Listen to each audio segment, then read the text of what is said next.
le mandat couvre le monde entier. L'équipe qui est là aujourd'hui est une équipe qui s'occupe simplement de l'Afrique. Et en Afrique, nous avons à ce jour 23 présences. Ça va des bureaux avec une personne définie quelque part, à des bureaux où il y a des fortes composantes, une centaine de personnes, mais aussi des bureaux régionaux et des bureaux pays. Les collègues que vous voyez autour de moi ici et ceux qui sont dans la salle représentent toutes ces différentes composantes. Donc, vous avez des représentants régionaux, comme les deux dames qui m'encadrent.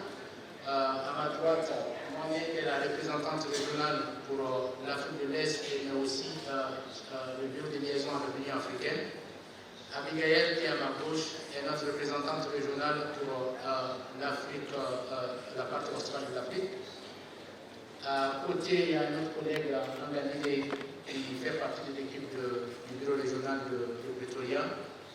À l'extrême droite, vous avez Patrice Baha, qui est notre chef de bureau en Guinée. Nous avons aussi des bureaux pays au Libéria. Le chef du bureau du Libéria est dans la salle. En Mauritanie, il n'est pas là avec nous. En Ouganda, il n'est pas là avec nous. Et au Tchad. Nous avons notre représentant régional pour l'Afrique centrale qui est aussi dans la salle. Et on a notre chef de bureau adjoint pour l'Afrique de l'Ouest qui est dans la salle aussi. Nous avons les composants de droits de l'homme dans pratiquement toutes les missions de paix sur le continent, et il y en a 7. On a ces composantes de droits de l'homme en République démocratique du Congo, en République centrafricaine, au Mali, au Sud-Soudan, au Soudan, en Somalie et en Guinée-Bissau. Et comme je disais au début, on a aussi des conseillers aux droits de l'homme. Et ces conseillers sont aussi dans 7 pays. Le Rwanda, Madagascar, le Nigeria, le Niger, le Kenya, Malawi et Zimbabwe. Et certains de ces collègues sont dans la salle, effectivement. Et nous avons aussi l'avantage d'avoir les conseillers droits de l'homme dans les bureaux politiques régionaux. On a William, que vous connaissez bien, qui est le conseiller pour les droits de l'homme au niveau du bureau politique de l'UNOWAS, donc le bureau pour l'Afrique centrale, l'Afrique de l'Ouest et le Sahel. Et il y a d'autres collègues, d'autres bureaux politiques qui sont aussi dans la salle. Grosso modo, qu'est-ce que nous faisons? Je pense que vous savez déjà, nous travaillons sur les questions traditionnelles, que ce soit les droits civils et politiques, les droits socioculturels. Nous travaillons beaucoup avec les mécanismes, c'est-à-dire qu'il s'agit de veiller à ce que les recommandations émanant des mécanismes des Nations Unies puissent être mises en œuvre. Donc on accompagne les États dans ce processus. Nous travaillons sur les questions de développement. Nous travaillons sur les questions de développement durable et un de mes collègues fera d'ailleurs une petite présentation sur comment nous travaillons sur les questions de développement durable. Nous travaillons sur les questions de paix et sécurité. C'est ce qui explique en réalité que nous avons des composants de droits de l'homme dans les missions de paix sur le continent. Nous travaillons aussi sur la non-discrimination, sur les questions de renforcement de l'état de droit et de la relevabilité, mais aussi sur tous les aspects de participation et de renforcement de l'espace démocratique, de l'espace de la société civile. Et ma collègue Abigail et mon collègue Ndabine vont vous parler de cet aspect. Nous travaillons aussi sur les questions de l'aide, que ce soit la prévention, et ma collègue moi, on parlera certainement d'une expérience, on partagera une expérience de travail dans ce secteur-là. Mais tout ce qui est question d'actualité, que ce soit le changement climatique, que ce soit les questions de corruption, que ce soit les questions de migration et les inégalités, sont des questions d'actualité sur lesquelles nous travaillons au quotidien. Donc, pour gagner du temps et laisser le temps à l'échange entre vous et nous, je vais, avec votre permission, m'arrêter là et donner la parole à mes collègues. Je commencerai d'abord par une dame. Je commence par Noali qui est à ma droite pour rapidement vous entretenir le travail que fait le Haut-Commissariat dans le domaine de la prévention. Noali, what's in the 5 minutes?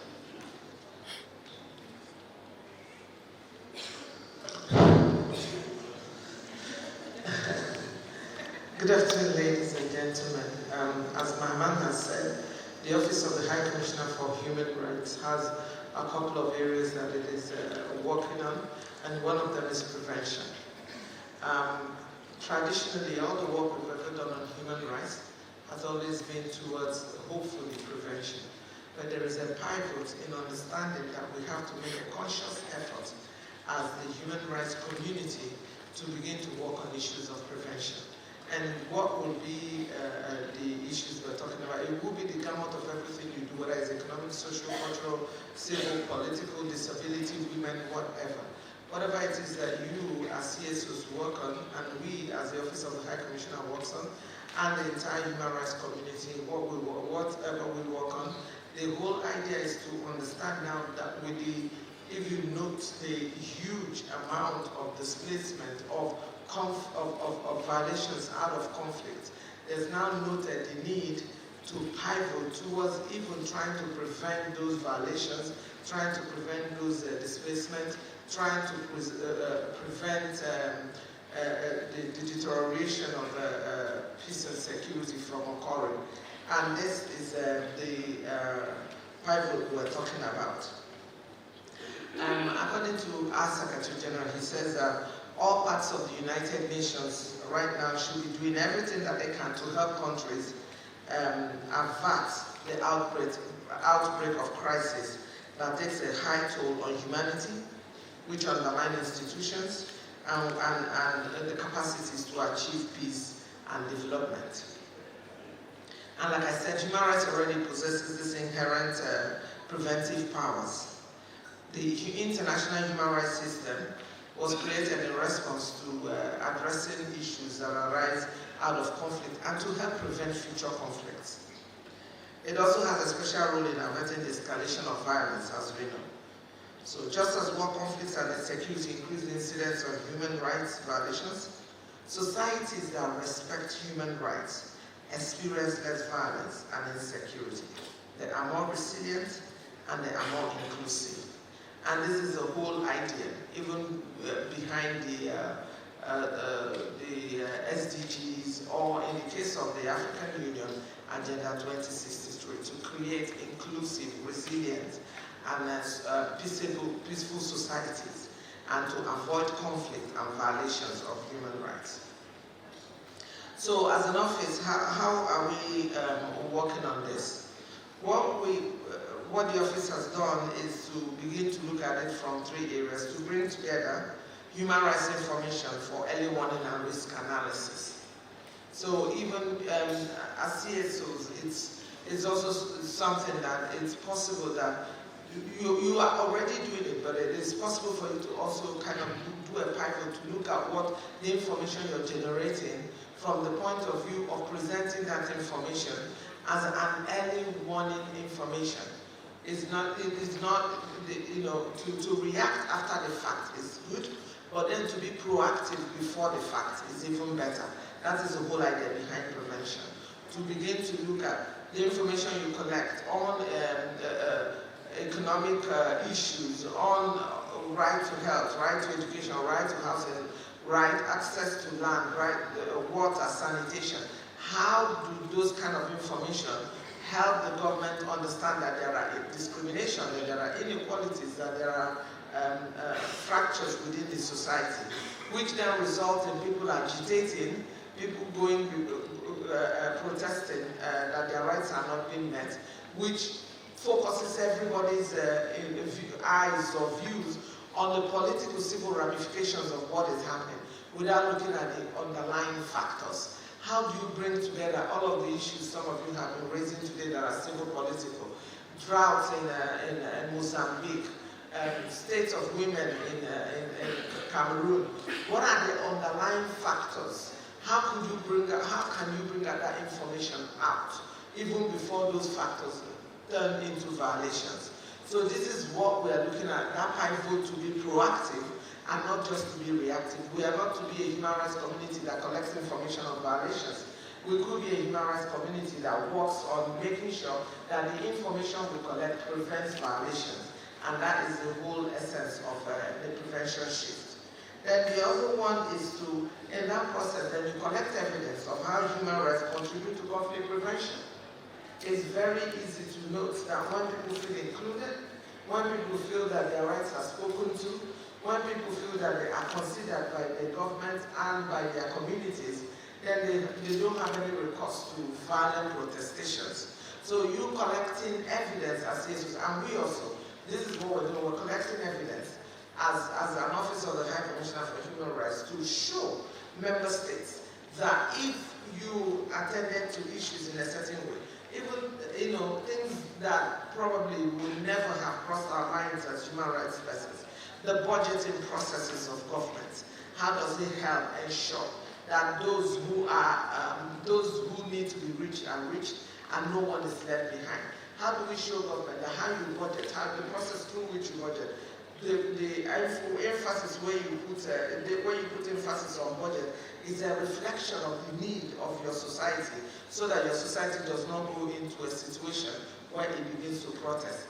And I also can give you an example. It's not just on economic, social, it's even on civil, political. How much money do you devote to maybe training of your security force, training of your police force in your budget, that makes sure that they carry out their duties in a manner that respects promotion and protection of human rights? These are the kind of things that we're beginning to look at as an office, linking prevention, linking into the economic, social, cultural rights, linking into the civil, political, and the aspiration embedded in the SDGs and Agenda 2063. Yeah. And the last point is then we use existing mechanisms. There is a peer review mechanism that exists, the Universal Periodic Review, which helps with the issue of the discussion when states come with the argument of sovereignty. This is a system where states present themselves willingly to other states, and other states look at all of the obligations, the human rights obligations they've taken on board, how they have been able to speak to them or address them. So then we have also the recommendations that come out of the treaty body system. So we have existing mechanisms already that can help us work with member states, and also CSOs do shadow reporting of some of this system. So you also have an opportunity to shape how your state works towards prevention and ensuring promotion and protection of human rights. Thank you.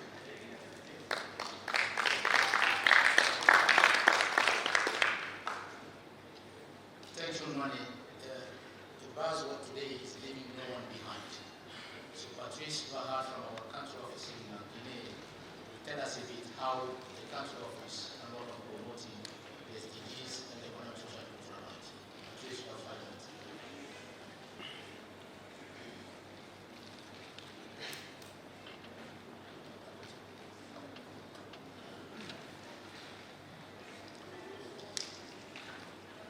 I would like to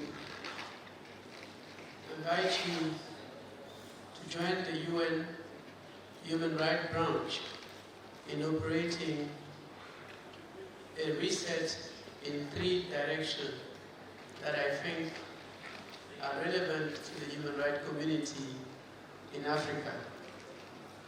My role on this panel is to convince you on the centrality of turning our abilities to mobilize and advocate toward a holistic approach to human rights by including civil, socio-economic, and cultural rights. The first research I have, please note, is to reset the end result of our work by embracing all human rights. For a very long time, together, we have pursued the path of civic justice. That is, we have been mobilizing, and we've heard it this morning, combating impunity for gross violation of human rights. And our understanding of this is, if not exclusively, it's related to civil and political rights. But I believe some of you know by now that the consequences of focusing solely on civil and political rights and neglecting the right to development as well as social, economic, and cultural rights have been as many as we can count in every country. One of the consequences is that the isolation of the so-called human rights doctrine. We are then perceived as purely political and therefore controversial. We are seen as culturally insensitive. We come post facto to make declaration after event, and we are blind to the economic reality, and we are hardly life-changing. Yet, the pledges that have been made by our forefathers and foremothers in the UDHR pay equal attention to all rights. So my submission on the first reset is for us to work more increasingly on the right to development, precisely so because the African Charter is the first international document to have recognized it and have made socio-economic and cultural rights justiciable. So we owe the rest of the humanity the obligation of showing the way to actualize those rights. The second reset has to do with the process. That is, how do we conduct our work? The sessions of the Human Rights Council, the African Commission on Human and People's Rights, the African Court, but more importantly, the NGO Forum, to mention by a few, are opportunities for us to meet not just people on this high table who would pretend to be the knowledgeable one, but all of you as a collective, to exchange and to inform how we can work and translate socio-economic and cultural rights into reality. At OHCHR, we are increasingly trying to see how we can translate those, because let us admit it, the capacity is one of the things that is lacking, and it's across. So the third reset, and I will end there, is about the outcome of our contribution. And there are two major shifts that this afternoon I would like to provoke you with. One is that I think it is about time that we critically revisit the whole concept of capacity building to ensure that it does no longer serve the purpose of a selected few elites, or worse, it does not substitute within our communities this sense of communal responsibility and care with dependency to donor funding. We need to critically to do a critical accountability check on the impact of the many workshops that we have been organizing to advance changes of attitude and to address the expectation of people. We can no longer do human rights capacity building to no end. I believe capacity building should have an inbuilt and foreseeable disengagement plan which should allow the beneficiaries to impact tangible changes within their communities. The last one is on engaging duty bearers. The question here is about what is the best way within each society to make a meaningful impact regarding respect for protection and realization of human rights. Can we safely say that social mobilization and advocacy are the only tools that are available to us? What about advisory and knowledge transfer to the duty bearers? Do they really amount to compromising our independence? These are few questions that I'm throwing on the table for our conversation this afternoon.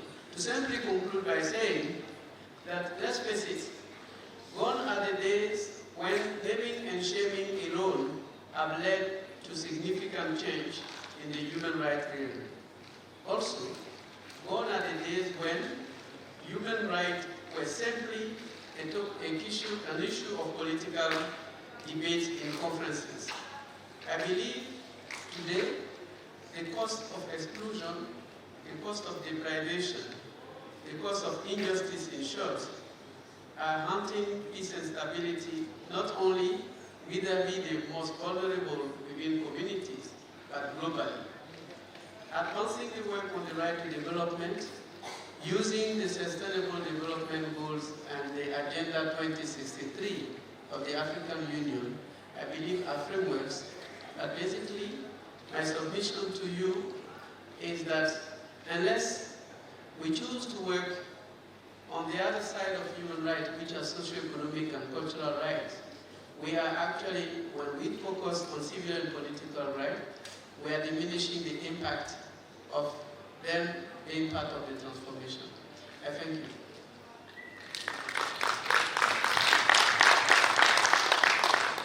Good. Thank you very much, Patrice. People know very well that exclusion and inequalities are actually sources of many conflicts in the continent. In that sense, for the office, participation is one of our pillars in our office management plan for 2018-2021. And expanding civil space is one of the shift areas.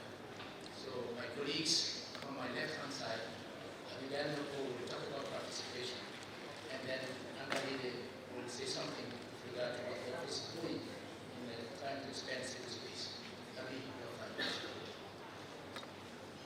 Thank you, Maman. Thank you, colleagues.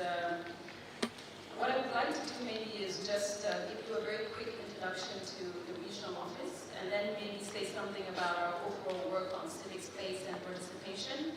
And I will then hand over to my colleague, Angelide, who, if some of you don't know, is our civil society focal point, to say a little bit about some work that we've recently undertaken on civic space and participation. And we very much look forward to working with you in this journey collectively. So what I can say in terms of our regional office, we have quite a large geographic scope. We cover 14 countries: Seychelles, Mauritius, Comoros, Mozambique, Angola, Zimbabwe, Malawi, South Africa, Botswana, Lesotho, Namibia, Zambia, Eswatini, and Madagascar. And in all these contexts, what we seek to do is to support and provide technical assistance to states, civil society, national human rights institutions, and of course the United Nations family at large on human rights issues. As a civil society representative from Southern Africa has already highlighted, there are a number of challenges in our region. And we very much approach our work recognizing that Southern Africa is a region of long-standing human rights activism, where civil society has been at the forefront of the fight for justice, equality, and dignity for all. This has found expression in progressive constitutions and equal recognition and judicial activism of economic and social culture rights as well as civil and political rights. The region has also been leading on global human rights issues on the international stage. And this, of course, is just to name a few. However, it is also a region with some of the most unequal countries in the world, where the lack of enjoyment of economic, social, and cultural rights is fueling protest. Poverty, inequality, unemployment are becoming a perfect storm, coupled with climate change and food insecurity. In recognition of this, the Office of the High Commissioner for Human Rights has determined that it is important to develop office-wide strategies on enhancing participation and protecting civic space. This is to emphasize that civic space is a threshold issue, not only for human rights, but also for development and peace and security, more broadly speaking. In Southern Africa, we have embarked on a process and a journey, if I can call it that, to increase civil society participation in public processes. We began by holding consultations with civil society on the work they are undertaking and areas where we might want to work together.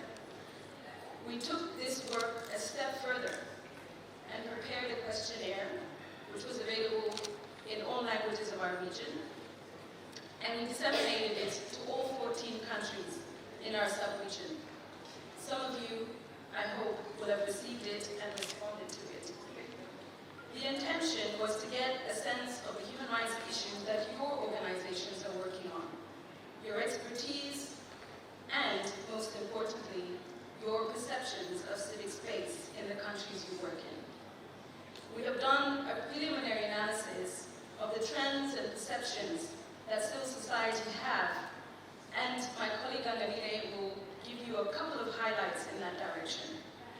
But perhaps before I hand it over to him, what I would like to underscore is that we really look forward to working with you and would really welcome the opportunity to explore further how we can support your work and the role that you foresee for our office in taking this work further. So I'll hand it now over to Angelina, who will say a little bit more about this study that we have recently concluded.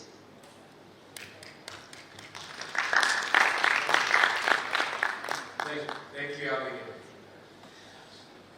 I'll give an overview of the key findings of the study that we commissioned earlier this year.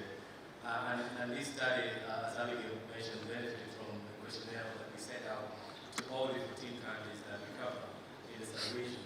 And it's filled with by over 120 civil society actors in the sub-region, with the exception of the Seychelles. It also benefited from an extensive literature review and interviews from key opponents, so it's quite representative in nature. What the study observes is that there are two key, principal drivers of contestation in the sub-region when it comes to civic space, both offline and online. And these relate to the generalization of socio-economic rights in the sub-region, and also attempts by governments to concentrate power. So this does create a kind of push and pull between governments and civil society organizations who demand accountability and transparency toward the realization of socio-economic rights and with respect to corruption. What we observe in the region is that there's a trend by governments to use laws and policies to restrict civic space both online and offline. And this is an attempt to create some semblance of legality in their actions, because they tend to, although use the traditional ways of restricting civic space, tend to use what they seem to appear to call the more legal ways of having to restrict participation and certain freedoms. So there are actually restrictions with regard to peaceful assembly. The government in the sub-region also try not to adopt laws that facilitate access to information. So this legislative initiative way is deliberate so that human rights defenders do not benefit from certain protections. There are also gaps with respect to data protection and whistleblower protections, restrictions to media freedom, and the tendency by governments to use criminal law to actually cut down human rights defenders, especially the use of criminal defamation, sedition, and other offenses. There's also attempts by governments to restrict civil society organizations by adopting anti-NGO measures, by introducing very onerous registration requirements. And we've observed that they are pending anti-NGO measures in several countries, whilst some have actually been thwarted by courts in some regions. In terms of some of the operational challenges that civil society organizations face, there's obviously interferences in elections, and we have observed a trend that there's always a heightened risk for civil society actors in electoral periods. There have been prohibitions for political parties to contest in elections, restrictions in terms of demonstrations, and also the conduct of voter education. Increasingly, governments are also using co-option to be able to destabilize NGO networks. Related to that is the issue of funding. Some NGOs are facing difficulties in funding. There are restrictions involving how they can access external funding as well. With regard to offline, online civic space, although civil society organizations and actors have been able to organize better now with the use of digital technologies as compared to the physical space, there's increasingly a tendency to adopt cybercrime laws and regulations that governments have used to target civil society organizations and actors, including using them for surveillance, hacking, intimidation, cyberbullying, and fraud. And the most extreme measure we've actually observed in some regions is the use of internet shutdowns in a few countries. In terms of the common forms of attacks that this study highlights, they range from verbal threats to hate speech on social media, raids on offices, and physical attacks, and in 2 cases, assassinations. Interestingly, the study posed a few questions in terms of the perception of civil society actors in the region. 42% of the respondents to this survey thought that civic space had decreased, and about 6% thought civic space had decreased, and 42% thought it had stayed the same, and 12% thought it had increased. Ironically, when the question was posed to them about whether they had been able to operate freely in the last 12 months, 51% thought that they could operate freely, whereas 42% thought they could operate partially, and 7% thought they couldn't operate at all. In terms of how they address these attacks, 1% say they reported them to law enforcement authorities, and 7% said that although they had reported them to law enforcement agencies, they thought that they were not investigated. There are 2 key recommendations that come out from the report on the study. One of them is the increased need for human rights education, engagement with the UN and the African Union human rights mechanisms, and also to ensure that strategies to protect civil and political rights should be linked to the realization of socio-economic rights and SDGs.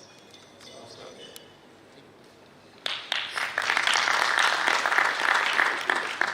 Thank you very much for this. Before going to the participant, just to report that the purpose of the objective of this session is actually to get better and see how we can work together better to improve the development of human rights and content. So any question, suggestion, recommendation on how we can work better together is more than welcome.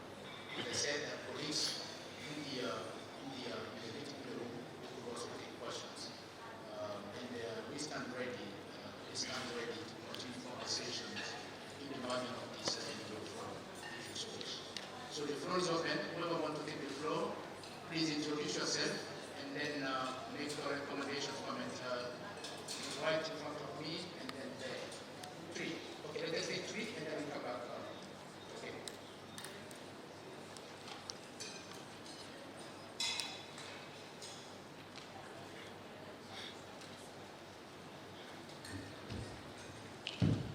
Paul Engament, FIACAT, Fédération internationale de l'action des ACAT.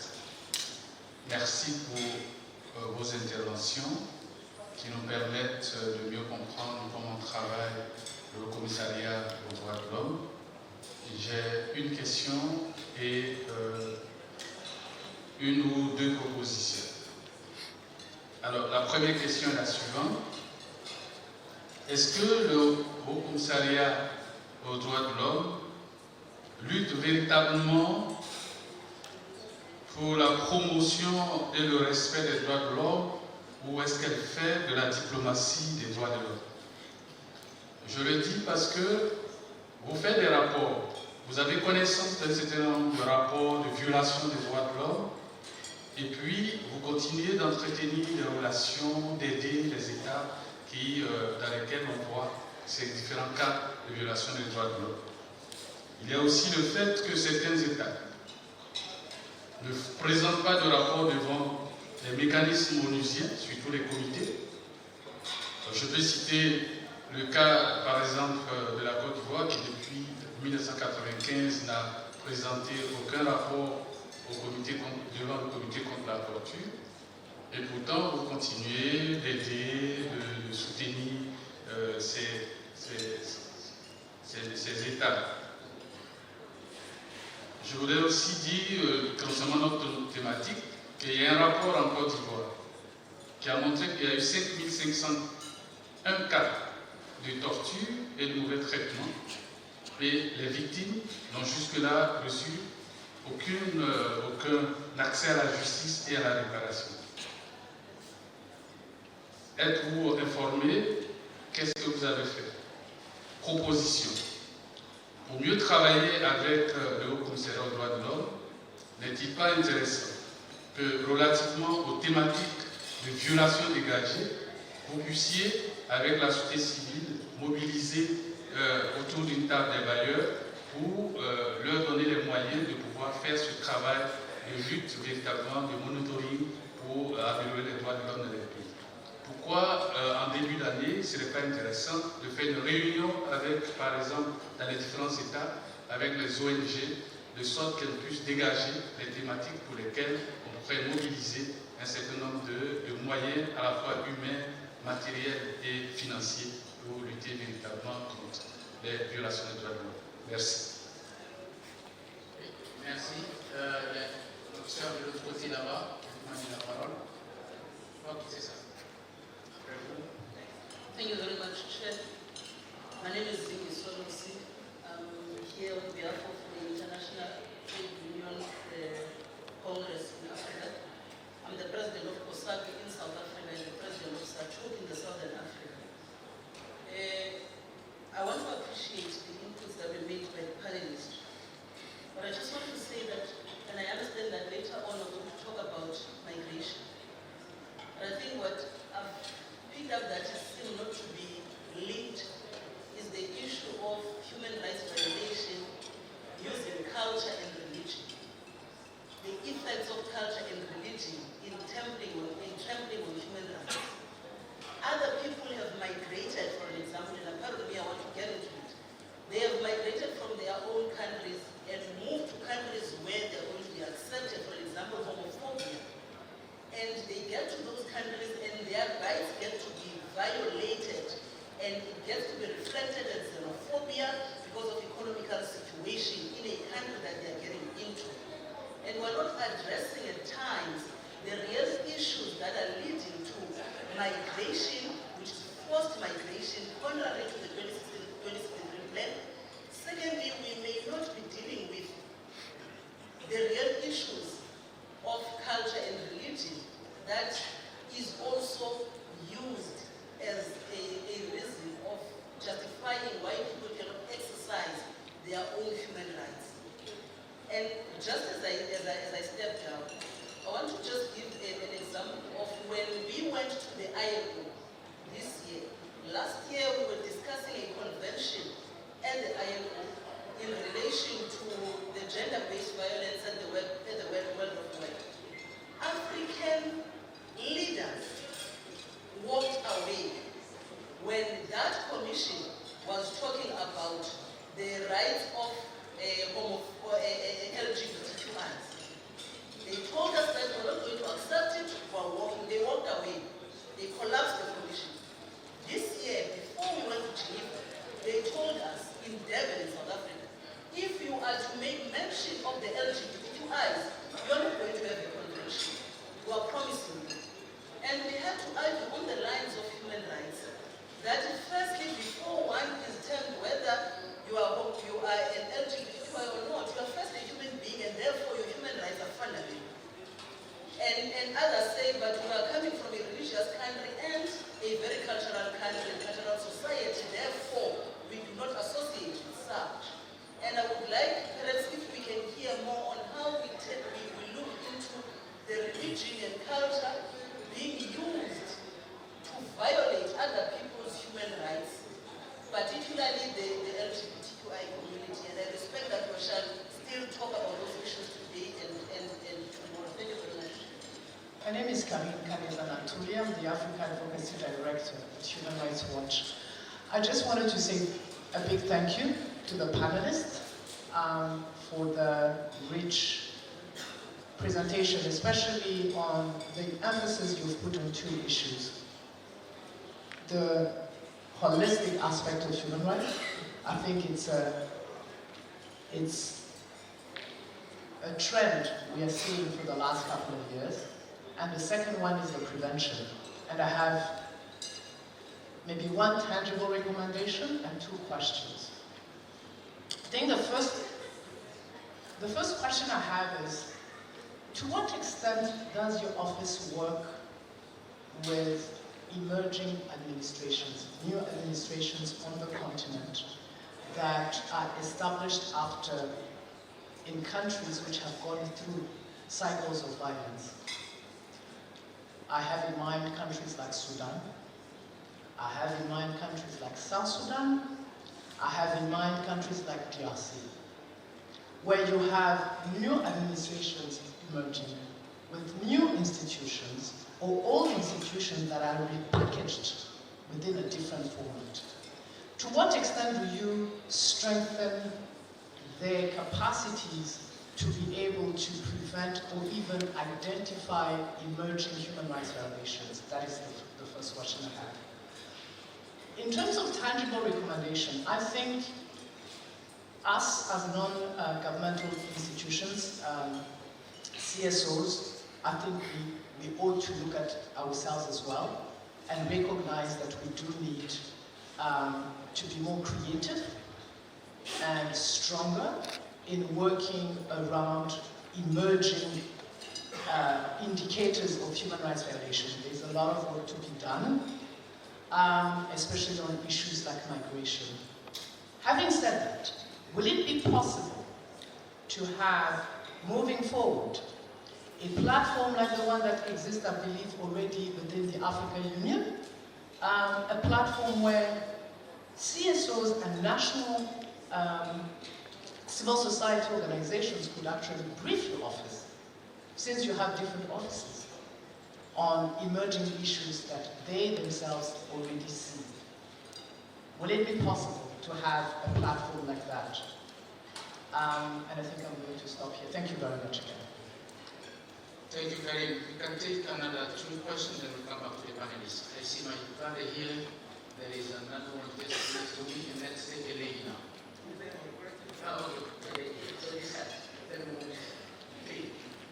Thank you so much. My name is Robert Ngisa. I work with the Human Rights Center in Uganda in Kampala. I appreciate the African Center for Democracy and Human Rights and defenders, plus all the people who have made this possible. In terms of capacity building, I'm so much involved in trainings for human rights defenders, and we have seen over time that human rights are natural entitlements that accrue to everyone by virtue of being human. And we have also said that in the enjoyment of human rights and freedom, there should be non-discrimination. But we see that over time, the trends are changing. People have mentioned earlier that most African countries are looking forward to elections in the forthcoming periods. And there's kind of the worry that human rights defenders who are deeply involved in sensitizing people about their rights are facing threats and are likely to face more threats.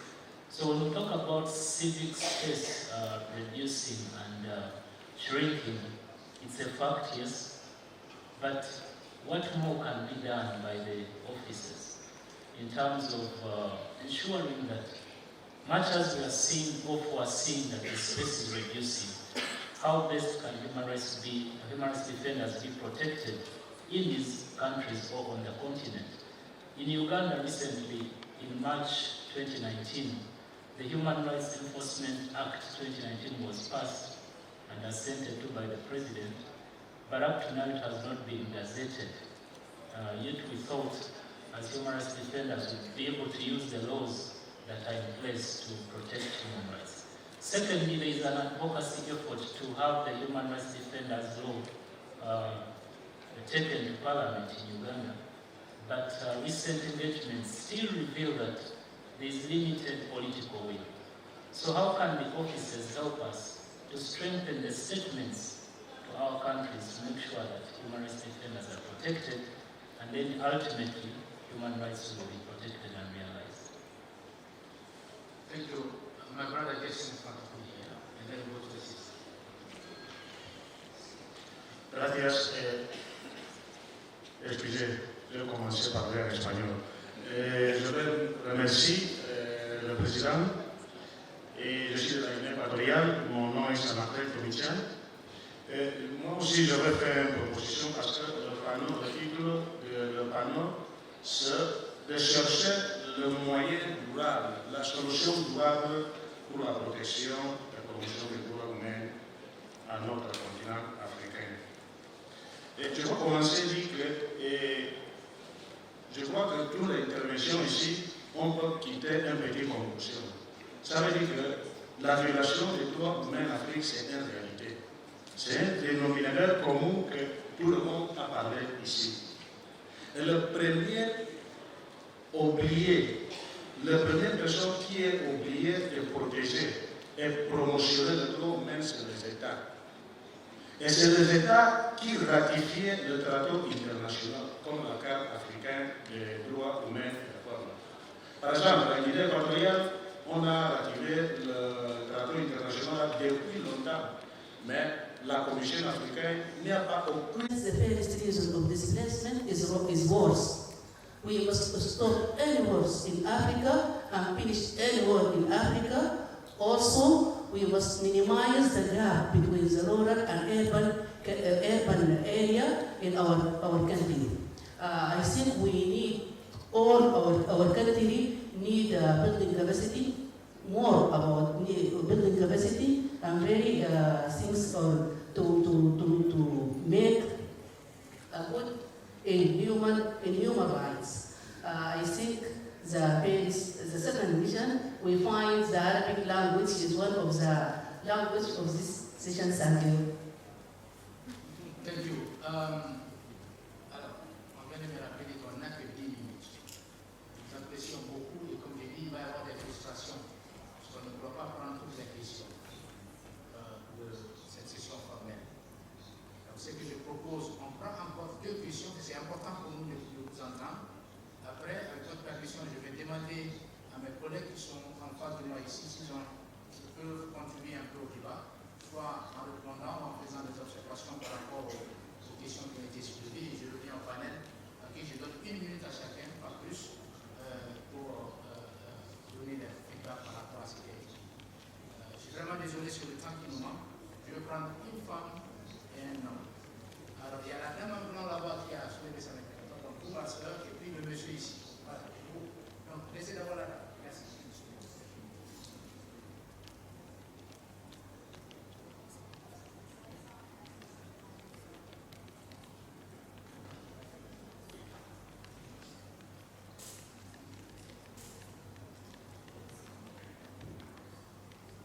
Merci beaucoup pour la parole. Je suis Julienne Baseke. Je viens de la République démocratique du Congo. Je représente l'association de femmes journalistes qui est basée à Bukavu, au sud du Congo. Je voudrais tout d'abord remercier le panéliste pour la présentation pertinente, mais je voudrais faire remarquer le fait qu'en République démocratique du Congo, l'environnement n'est pas protecteur pour les journalistes. Il n'y a pas de loi d'accès à l'information. La seule loi qui existe date de 1986 et c'est une loi qui est dépassée parce qu'elle n'est pas adaptée. Avec le contexte de la crise, il y a eu naissance de médias communautaires, ce qui est une innovation, mais la loi qui existe parle vraiment du média public, mais également des médias privés. Et les conditions de création de médias dans cette loi sont vraiment liberticides. Quand on doit demander aux communautés de réunir 15 000 $, 25 000 $ pour créer le média, ça fait en sorte que ce sont des politiques qui étouffent la liberté de la presse. Il y a également la question du délit de presse qui est dans la loi est vraiment très répressive, et ça fait en sorte que le journaliste développe une sorte d'autocensure. Ils ne veulent pas développer de débat démocratique où toutes les parties peuvent interagir sur des plateformes.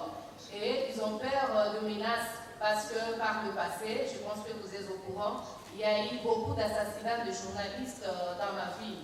Et donc avec ça, je voudrais demander que le bureau aide également à faire le lobby parce que quand les communautés locales n'ont pas accès à l'information, on peut imaginer ce qui arrive maintenant pour les réfugiés, les personnes marginalisées et déplacées. Leurs voix ne sont pas du tout relayées. Il n'y a pas de journaliste d'investigation qui est développé parce qu'en fait, l'environnement n'est pas protecteur. Et donc, il y a un projet de loi qui traîne encore au niveau du Sénat. Et donc, s'il y a moyen de faire la pression, afin que ce projet de loi sur l'accès à l'information soit voté, ça peut aider à accompagner la démocratie en République démocratique du Congo. Merci. Merci beaucoup pour la suggestion. Thank you very much. My name is Matthew Kade, and I'm from Nigeria, and I work for the Youth Coalition for Education in Nigeria. I have one question and one comment. My question is, what mechanism that the U.S. put in place to protect women against violence in Africa? Will be going to elections next year? So what mechanism that the U.S. put in place to protect women, to protect women against violence during after elections? Because in my country, there are electoral laws that protect women. I talk about 30% of women representation. The electoral law talk about that, but it's not the case because cultural and social law come into play, and the politicians have their own way to play around the laws and the Constitution. So I want to know what mechanism that the U.S. put in place to protect women during after elections. Thank you. Good, thank you very much. So that's the maximum that we could take at this stage. As I said, my colleagues in the room, including our head of the office in Liberia, is here as well. If you want to say something, you contribute to the discussions. Qui m'est donné pour saluer les représentants des organisations de la société civile de l'Afrique de l'Ouest, parce que je représente ici le bureau régional du Haut Commissariat aux droits de l'homme des Nations Unies pour l'Afrique de l'Ouest. Mon nom est Daniel ACHPR, et ces organisations sont évidemment des partenaires essentiels pour notre travail sur le terrain. Donc, je salue particulièrement les représentants des organisations des pays que nous considérons comme prioritaires. Il s'agit du Sénégal, de la Gambie, du Burkina Faso et de la Côte d'Ivoire. Donc, je voulais simplement dire que dans les différents domaines qui ont été illustrés par les membres du panel, que ce soit le renforcement du respect des traités ratifiés par les États, comme la prévention, l'articulation entre les droits de l'homme et disons, les objectifs du développement durable et les droits de l'homme. Nous avons, je crois, fait un travail productif, faire outil par exemple à la suppression de la peine de mort en Gambie, au Burkina Faso, et à l'accroissement de la ratification.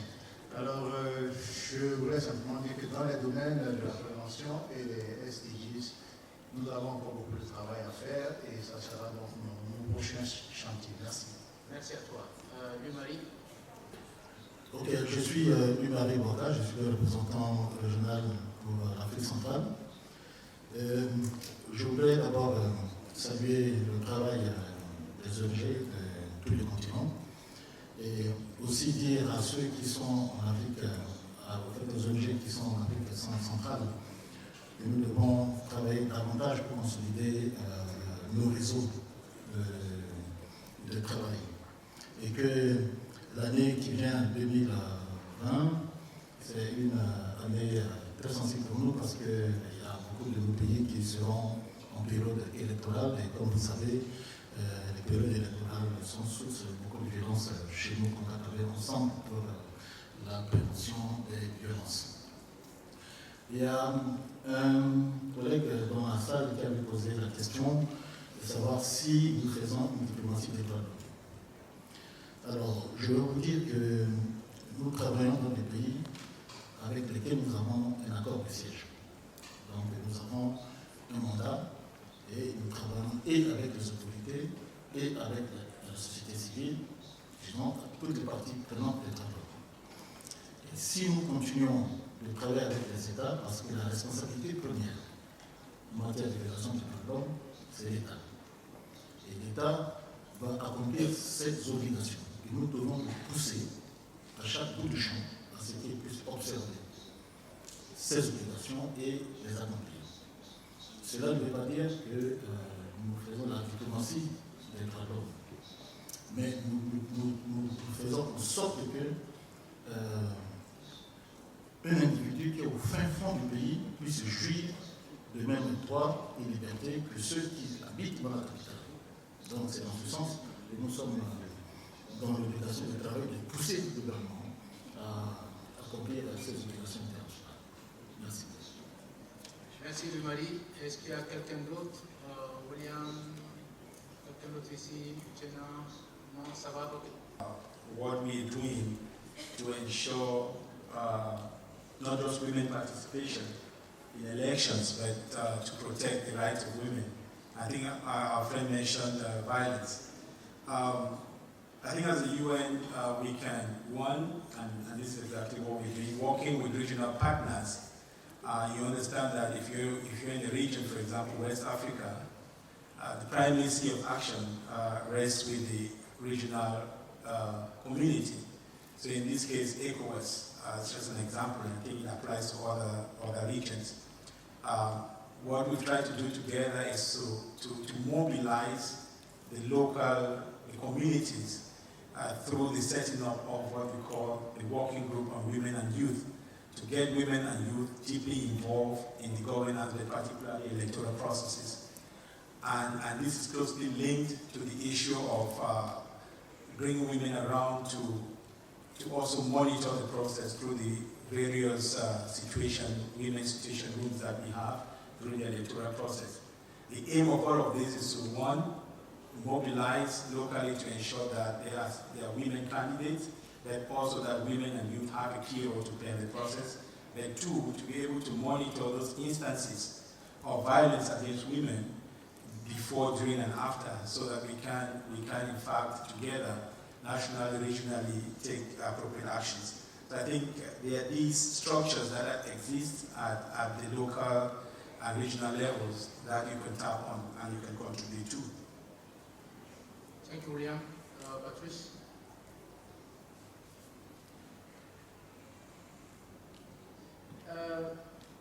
Mama, if you wish, I do not want to answer all the questions, but just say in 1 minute, 2 small points. Speaking here as an African, if we really want to move our continent from a continent of potentials to a continent of realized dreams, we have no choice but to have an holistic approach. That is, we need to work on everything.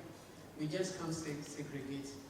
And in Guinea, we already have a very good platform for engaging and being influenced and briefed by civil society. I'll cite just one example. About 2 years ago, Human Rights Watch, actually last year, Human Rights Watch put up a report on mining, which was a very critical one. And we've been working not just with Human Rights Watch, but also the local civil society every month to come up with thematic issues that we think are topical at the moment. So that's already happens. And I take a cue to say that perhaps just as it happens in Geneva, around and before or during Human Rights Councils, we will make an undertaking now to come here as we did in this number, or as much as we can, we'll set priorities, to have site briefing with you, so that we can, if you want to work on a specific country, as I think you would work on Guinea, for example, to exchange, because your perspective enriches our work. And I think that is a very critical point that I wanted to make. Thank you. Change is a constant. And if you refuse to change, then you atrophy. That's just what it is. It's a fact of life. And change in this sense is also, like they say, the more things change, the more they remain the same. But you have to engage with it. We have to engage with it. We have to come to the realization that if a particular tactics worked before, it probably is not working now, or it could be refined. Asking for a pivot in ensuring that we work, remembering the interdependency, interlinkedness of all rights. Every right depends on the other for Israelization. If we have that mindset and we come to work with it now on the continent, in the promotion and protection of human rights, we will do a lot. But to remain fixated on just one part of the right and not the entire gamut of the right is not helpful for any of us as a continent. As you are now, I mean, all of the changes we see, years ago, how many years ago we didn't have social media, but look at the amount of work and impact social media has had on human rights. So it would be not helpful for us not to move forward and identify what is important in the continent, what is resonating in the continent, what will help the greater number of persons in the continent enjoy human rights, and just decide that we would work a certain way that we are used to. What we have come to tell is that we're everywhere. If we're in non-regional settings, we're in country settings. Our doors are open as the Office of the High Commissioner for Human Rights. We would come to you, but also come to us. Let's work together, because together we can make a change. Thank you. I want perhaps to pick up on two questions. The first was, somebody asked the question about whether our office really works on fighting human rights or whether we just do diplomacy. I want to really pick up on that, because I think that the mandate that the Office of the High Commissioner has is a very strong mandate on human rights. And if we accept that human rights consist of obligations of a duty bearer to the state and entitlements of rights holders, then what we are here to do is to try and ensure that we have an even keel in supporting both aspects of that. So states, in as much as rights holders, as much as civil society organizations, and as much as other institutions that are working to promote and protect human rights. Let us not give each other the perception that somehow, there was a weakening on that. And I think what we're here to say is also that we are here and prepared, as Manya already said, to work with you in that journey. It is a collective journey. It won't be a journey that is one with only civil society or only with the UN or only with the states, but it really is a collective coming together that is required. The second is really to say that there are a number of you that have raised different types of issues, whether it is issues around xenophobia, migration, homophobia, culture, and religion. And really, again, to emphasize that whilst we spoke about three different issues today, we have a universal mandate. We have a universal mandate that is both in terms of geographic scope, but also in terms of the issues that we address. And fundamental to all of that is the issue of non-discrimination. That is so fundamental to everything that we do. And whilst we've only highlighted three aspects today in the interest of time, I want you to all go away remembering that we do all of those issues. And then finally, on the question on human rights defenders in civic space, what we're trying to do is at least to look at this at three different levels: the legal, the policy, and the operational level. And I think, again, when we're trying to address civic space issues and participation, it is once again something that we must work together, because there are experiences across the continent that we can learn from each other and draw from in how to work better in ensuring that the space for civic engagement is not shrinking, but at least is growing and expanding, and that is our ambition. So thank you. Okay, thank you, Abi and colleagues. Let me thanks on behalf of my colleagues here, the organizers, for giving us this opportunity to interact with you. Thanks to you participants as well. We very much appreciate the interaction, the questions made, and the suggestions that you have put forward to us. And we really see a value on continuing this type of interaction again and again. And on behalf of my colleagues in the office, I would like to let the organizers know that we will be happy to come back if they so wish. We'll see how we can be part of this conversation on a continuous basis.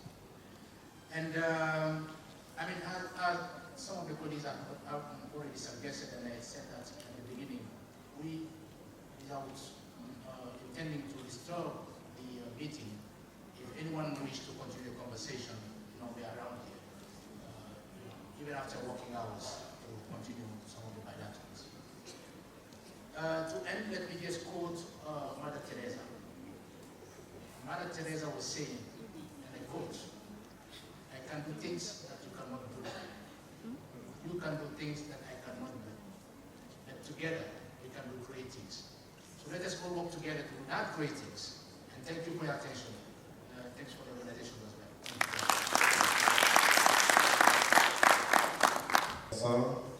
Mais le temps n'a pas suffi, mais ça c'est juste pour lancer effectivement ce cadre de collaboration entre ces grands messieurs et mesdames et les acteurs de la société civile. Il faut les reconnaître, comme l'a dit Mahaman, les discussions et les interactions peuvent continuer durant le forum et même durant la session de la Commission africaine des droits de l'homme.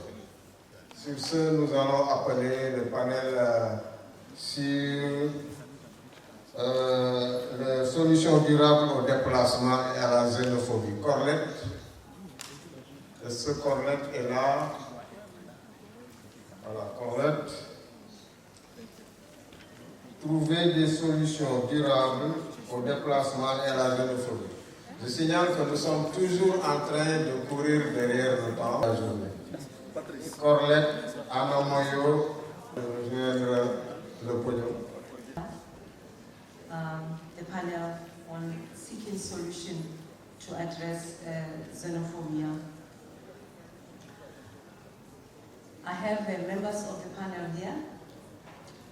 On my right is Mrs. Anna Moyo, who is the advocacy manager with the Center for the Study of Violence and Reconciliation. And on my left, I have Ms. Brunolo Makale, who is with the Center of Human Rights at the University of Pretoria, who is the project coordinator on democracy and transparency unit. Colleagues, today we want to lead a very interactive panel, a panel which we believe all of us are responsible to add contribution towards the problem that we want to share with you. Firstly, the reason why we decided to have this kind of a panel, it is because we were prompted by the events of xenophobia that were taking place in South Africa. We are working in South Africa, and we felt that it was an important opportunity for us to come together, to use the forum as a platform. The fact that the AU has also declared 2019 as a year of refugees, detainees, and displaced persons, and inviting all of us for durable solutions in addressing forced displacement. The events of xenophobia in South Africa have proven to us that xenophobia is not a new phenomenon for the continent. I think we will be able to identify some of the challenges and experiences that are related to the xenophobia. However, the way it was displayed in South Africa, and to be honest, it was recorded by the African Commission in 2008 and condemned, urging the government of South Africa to protect the lives and the properties of migrants and to prosecute the perpetrators of this crime. That resolution also suggested to South Africa that they invite the special envoy, which is the special rapporteur on refugees, migrants, and internally displaced persons in Africa, to to come to South Africa to assist the government to address with this problem that was manifesting in many ways. Now, looking at the basis of the AU theme, that actually we are commemorating the 50th anniversary of this, one of the oldest, if I may say that, regional instrument, AU Convention governing specific aspects of refugee problems in Africa. This is a 1969 document. And this morning we learned that member states realized that Africa, as a continent that was a producer of migrants, refugees, needed to have a mechanism because there was a United Nations mechanism which was adopted in 1959. So this AU convention, or OAU convention then, it came as a complement document that will exist in relation to what the UN has already put together. Going through the document, the treaty, you realize that the increase of movement of people, especially of refugees, has been a concern for Africa. And they have been desiring to come up with solutions. We are talking about desires that were put together, the aspirations that were collected 50 years ago. This regional mechanism also, it hasn't got oversight or monitoring or a reporting process, except in the African Charter on Human and People's Rights, we have Article 12, which promotes the rights of migrants, asylum seekers, and refugees. Hence, we have the special rapporteur. I would like to find out from the House if people are familiar with the AU Convention governing specific aspects of refugees' problems in Africa. How many people are familiar with this AU Convention? Just raise your hand if you're familiar with it. It's not even 10%. It shows that the violations of human rights that are committed to people on the basis that they are refugees is got to do with us lacking the understanding or the programs to protect, to ensure that this treaty is implemented. Because the laws in our countries, they need to be aligned to what this convention is seeking to do. It lists out important provision of non-discrimination, voluntary repatriation. We spoke about some countries are enforcing that for people to move forcefully, to uproot them from their families, travel documentation, and so forth. Now, we felt that since this mechanism is unknown by many of us, little is spoken about at national level. How about the AU theme? Are your countries doing anything about raising awareness, popularizing the AU theme? Which countries are doing that? Are you coming from the country where you heard your government speaking about the AU theme for 2019? Anyone? Raise your hand. So that is another answer. I think, ladies and gentlemen, we can simply say that history is going to judge all of us. The governments have got a duty and responsibility to fulfill its obligations. Refugees will remain where they are, where they receive the stigma where they receive exclusion, where they continue receiving double persecutions in countries that are supposed to host them. With all those opening remarks, I'm now going to allow my colleagues here to help us with the presentation. And I think the last part that we're going to talk about is the Kampala Convention for IDPs, internally displaced persons, because this AU convention had gaps, and we have another process which seek to address forced displacement. And we will learn about the kind of displacements that are persisting in our countries, and then we will hear from the two colleagues. And after that, we're going to open up the floor for comments, questions, and then thereafter we'll discuss, we'll come up with some suggestions for solution. Now, Bonolo, you come from,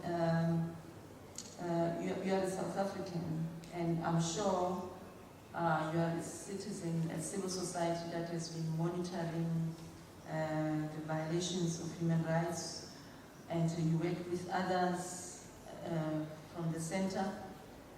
Are there mechanisms in South Africa that are seeking to address the rights of migrants, refugees? And then also, do you feel that the government of South Africa is serious, is committed to the AU agenda? Do you see some advancements that really show that there are measures that are in place, there are some processes, there is a legitimate commitment, and therefore, you think that we are on the right books? Thank you. Good afternoon, everyone. Thanks, Colette. I think it's important to note that xenophobic attacks in South Africa have reached an alarming proportion, and it's our attempt here to seek solutions. And therefore, I thought it might be best to do a critical analysis of the policy framework that is set out by the South African state in order to combat xenophobia. The President of South Africa, President Cyril Ramaphosa's administration has interestingly been celebrated to have made greater levels of commitment than the previous administrations, and arguably taken some progressive steps in its response to xenophobia. And this is simply because in March this year, his cabinet adopted a national action plan to combat racism, racial discrimination, xenophobia, and related intolerance. Now, so I want to do a critical analysis of this national action plan, a policy framework that the South African government has set out. Now, the national action plan, while well-meaning, is not really much of a plan, especially not in the sense of if we do X, then Y will happen and it will enable Z.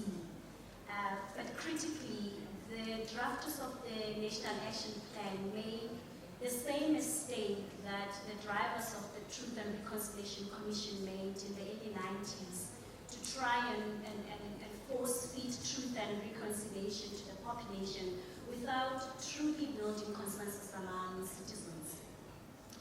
I mean, I think these kind of plans require meaningful engagement, they require buy-in from the beginning and right through the process if they are to truly result in the kind of changes that we seek. But additionally, the National Action Plan makes a critical mistake in mainly conceptualizing the problem of xenophobia as an economic problem. Part of the problem with this is that it essentially seeks to relegate xenophobia and all other ills to a problem of the black poor. I believe Professor Kolelaman from the University of Cape Town is correct when he says, and I quote, the economic reasons for xenophobic violence do not go far enough to explain the viciousness of violence that we see in South Africa. It is thus necessary for us to go beyond the explanation that cites poverty and unemployment as the cause of xenophobia, because whether intentionally or not, we end up limiting the xenophobic attitudes and actions to the poor, and the black poor in particular. And just because xenophobia of the middle and upper class is subtle and coded, it does not always manifest itself violently. It does not give us the right to dump xenophobia at the doorsteps of the black poor. Now, the reality in South Africa particularly is that the subjugation of the black other, it cuts across race and it cuts across class. But furthermore and more critically, the xenophobia and hatred that we see in South Africa is directly proportional to the xenophobia in government policies and actions. And what do I mean by this? I have xenophobic statements of politicians in mind from national to provincial to local government level, which have actively fueled xenophobia. If I think about President Thabo Mbeki, for example, in 2008, outrightly denied that there's xenophobia in South Africa. With the recent attacks, the police minister, Minister Bheki Cele, said it's acts of criminality and not xenophobia. The former Minister of Foreign Affairs, Minister Lady Wezulu, may as well make the same utterances that South Africans aren't xenophobic as acts of criminality, as if the two are mutually exclusive. But beyond that, I have immigration laws in mind and the way law enforcement officers further create environment for the general public and population to mirror infection.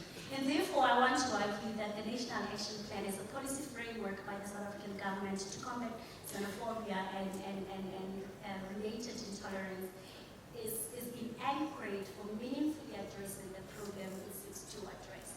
And so when you think about policy, you have to think about implementation. And South Africa has been accused of developing these beautiful policies that don't come with proper and effective implementation plans. And so imagine having a plan without a budget. I read the 67 pages of this National Action Plan, and you don't find anything that says that this is how much it will cost for X, Y, and Z to be done. Part of the plan is really about listing things and hoping that by osmosis change will happen. And unfortunately, the kind of results we need require action. And so what do we do? What do we do as the state? What do we do as non-state actors? What do we do as civil society? I think we need to think about collective and coordinated efforts. Both, as I mentioned, both state and non-state actors should take action.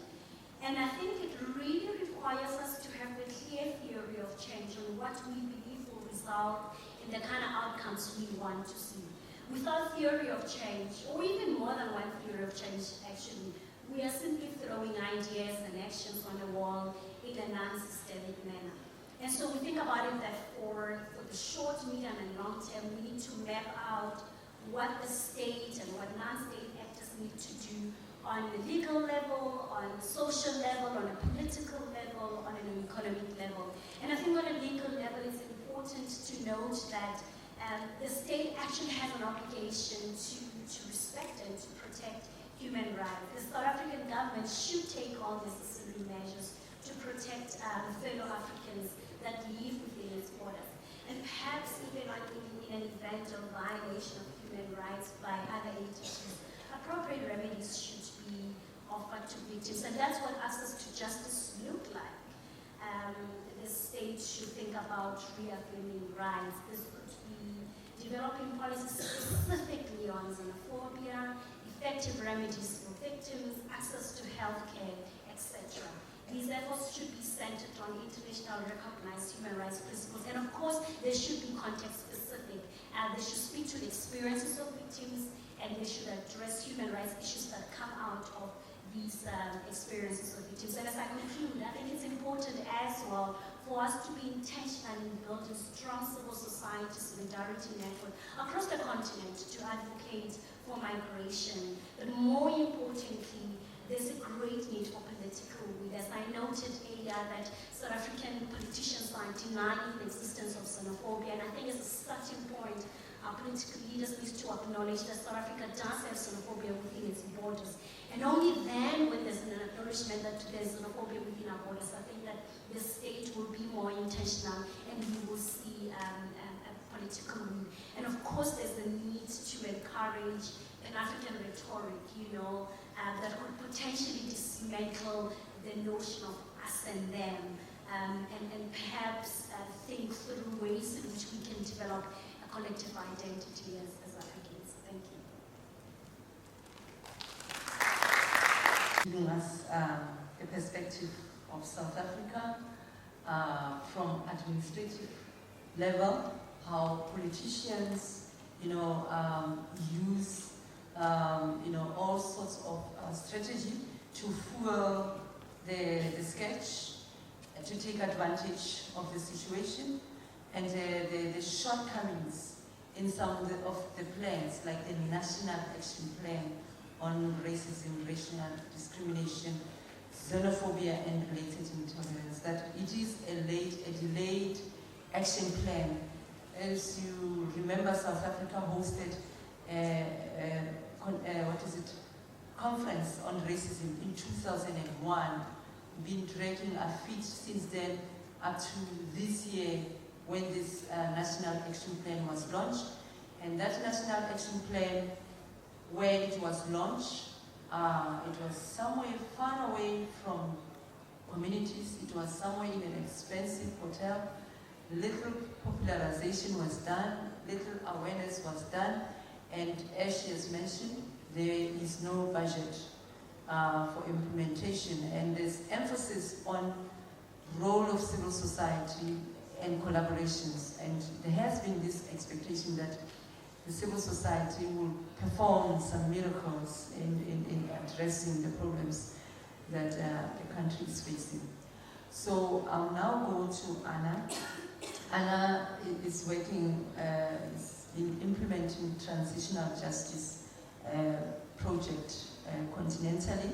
She's been all over, and she's going to be sharing with us the aspect of the theme, the impact of all what Bonolo has said regarding the policies or the framework we have, and some of the utterances that are negative, that have been uttered in South Africa. Meanwhile, while all these things are happening, what does it mean? What does it do to an ordinary person? And looking also, how is this theme, impacting on people's life in the continent?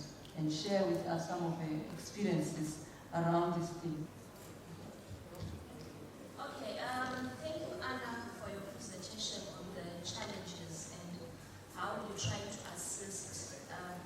But from the presentations, what I'm noticing is it's more to assist the victims and not the main reasons why we are having these attacks. And the other issue, to check even the topic there, it's finding solutions to the displacements. And you'll notice that the people that are there are not necessarily there by, maybe even by choice.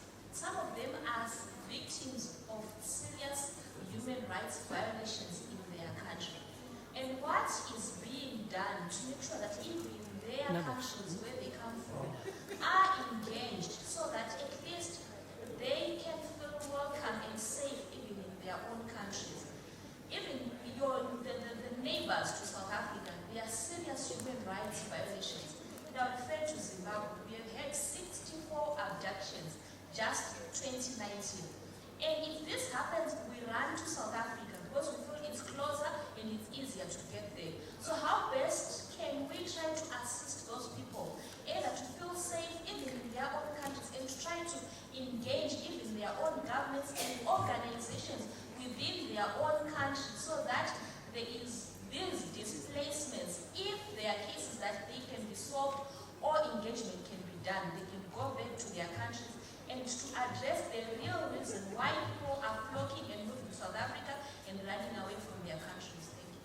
Okay, thank you. I just want us, to say. The part of my questions, but I just want to highlight the issue of the fact that in some countries, you find that they are not at war, there's no civil war, and they've kind of like been a bit more stable than most countries, but still they remain sending countries.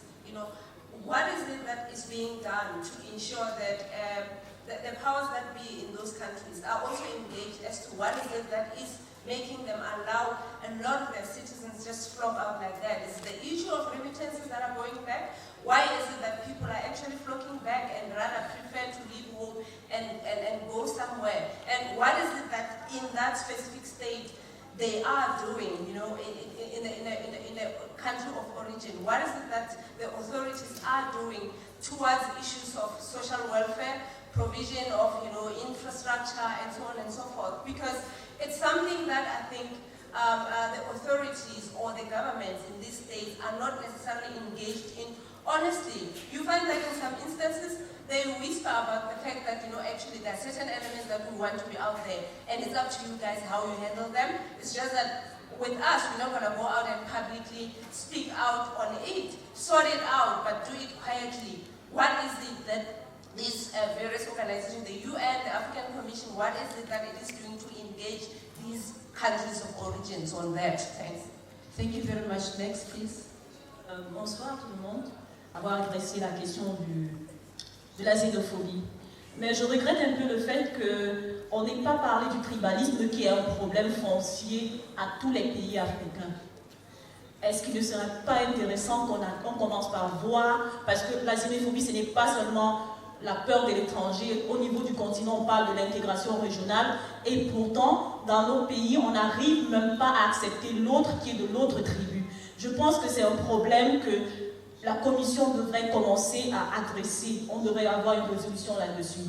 Bon, ma deuxième intervention parle des personnes déplacées internes.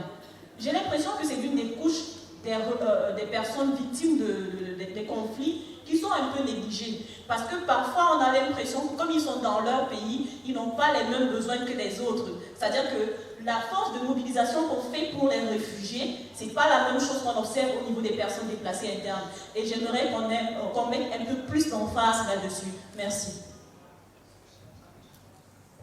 Thank you. I continue to say that we also seriously have to address their own same communities. They leave their houses because the houses have been burned down and they live in bushes. In these bushes, they give birth to children who, without any medical attention, and these children, they do not benefit from essential vaccinations like poliomyelitis and all whatnot. And then also the issue of documentation. When people are forcefully displaced, as rightly say, they don't know where their documents are. And there is a situation where we expect countries, states, to put in place a mechanism that will facilitate the obtention of this documentation for these people. But in my country, for instance, people who were displaced since 2017 and applied to obtain new identification papers, they haven't obtained them till this day. And this further compounds their vulnerability. Women are further exposed to gender-based violence like sexual abuse, trafficking, forced labor, and forced marriages because they don't have identification paper. They will go and work in places where they can recover no matter what condition they are subjected to.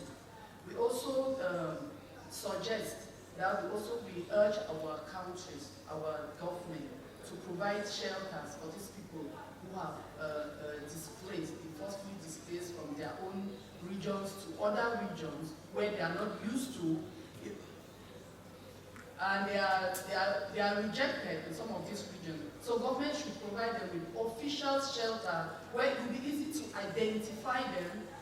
The Convention on the Internal Displacement says it is not a status, it is a condition, but it is a condition of vulnerability, and these people, they have to be protected. One of the ways of protecting them is to provide official shelters for them where they can be easily identified and their needs easily covered to assist and protect them. Thank you. Okay, thank you for combating xenophobia in South Africa. And I like the fact that the speaker mentioned that the conceptualizing, there are gaps in the conceptualizing, being able to attribute xenophobia as an economic problem. And I'm here wondering if the government is, the people in government are making xenophobic statements. What exactly, how do you even start implementing a plan that you are against internally? That second of all, there is no budget line to actually utilize, fulfill what needs to be done. And then secondly, as human rights institutions in South Africa, what are you doing around it? Because every now and then we are seeing so many foreigners get banned, not only Nigerians, but also Kenyans, in Zambia as well is feeling aggrieved about it. But I just want to understand, plans alone are not enough. Government is a catalyst of xenophobia by virtue that they are making statements on xenophobic statements. So what exactly needs to be done? We should not only take apologies from heads of state to that respect when they are not serious on wiping out xenophobia in South Africa. Next, please. Okay, thank you very much. I'm Elon from Ghana. Mine is just a question. The Western media has largely framed the issue of xenophobia in South Africa as an economic issue. So for those of us who are not from South Africa, if you can give us a bit of education about what the other causes of xenophobia are beyond what we hear in the news. Thank you. Hello. Okay, I'm Seydou Souare. I'm from Liberia. My attention has been drawn to the situation in South Africa, and I'm talking from the background of mental health and psychosocial support services. Looking at the history of South Africa in terms of where they're grown, and then being critical of foreigners, we know where it came from. So the economic situation, from the way I see it, is like it triggering the experience of trauma again. So the displacement of anger on foreigners, usually displacement is not what we are talking about. Displacement of anger as a defense mechanism is usually done on somebody who is the weaker group. So that is why undocumented migrants and other people that became victims, it was expected. So my recommendation is we should not forget about the trauma history of South Africa and the collective trauma in terms for the entire country. That country, the population, they are experiencing something called youth trauma. So every solution should not forget, they should put trauma healing, collective trauma healing as part of the formula for our country. Thank you. Thank you very much. Yes. One of the tenets of human rights, as most of you work on, is non-discrimination. And if you, some of the things I've heard now is a bit disturbing. If you attribute xenophobia to economic issues, the question to ask is it only the Africans who are in South Africa who came to South Africa for economic issues?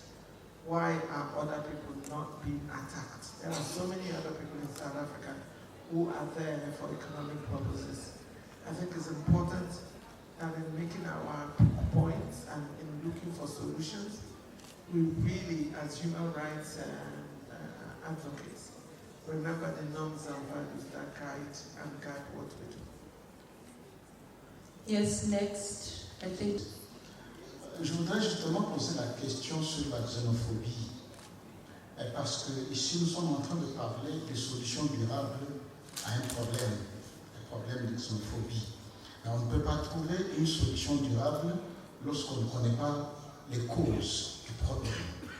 Et vous avez réfuté la cause avancée par le gouvernement, que vous m'avez dit que le gouvernement pensait que c'est dû à la pauvreté, mais vous avez dit que ce n'est pas dû à la pauvreté, mais c'est autre chose. Alors, il faut nous expliquer, quelles sont les origines de cette xénophobie, parce qu'elle devient récurrente. C'est dû à quoi? Ça vient d'où? Est-ce que ce sont des frustrations sociales et politiques?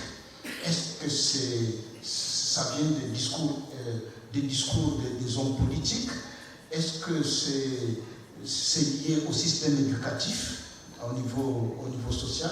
Donc nous voudrions comprendre quelles sont les causes exactes que vous avez pu analyser au niveau de la société civile en Afrique du Sud, au niveau de l'université, pour que, en fait, si on observe bien les causes, on puisse trouver des solutions qui soient vraiment durables à ce phénomène qui devient très dangereux pour tout le monde. Merci. Thank you very much. We won't be which we can continue with this conversation. I'm going to ask Anna to just wrap up on the questions, and then Bonolo, so that we can give other people a chance. The next panel is waiting. Thank you. I will try and answer a few questions, not in order. I think when we speak of intolerance and all these issues, I think also we're speaking about all forms of discrimination on various grounds. It can be on nationality, on language, on tribe, ethnicity, and so forth.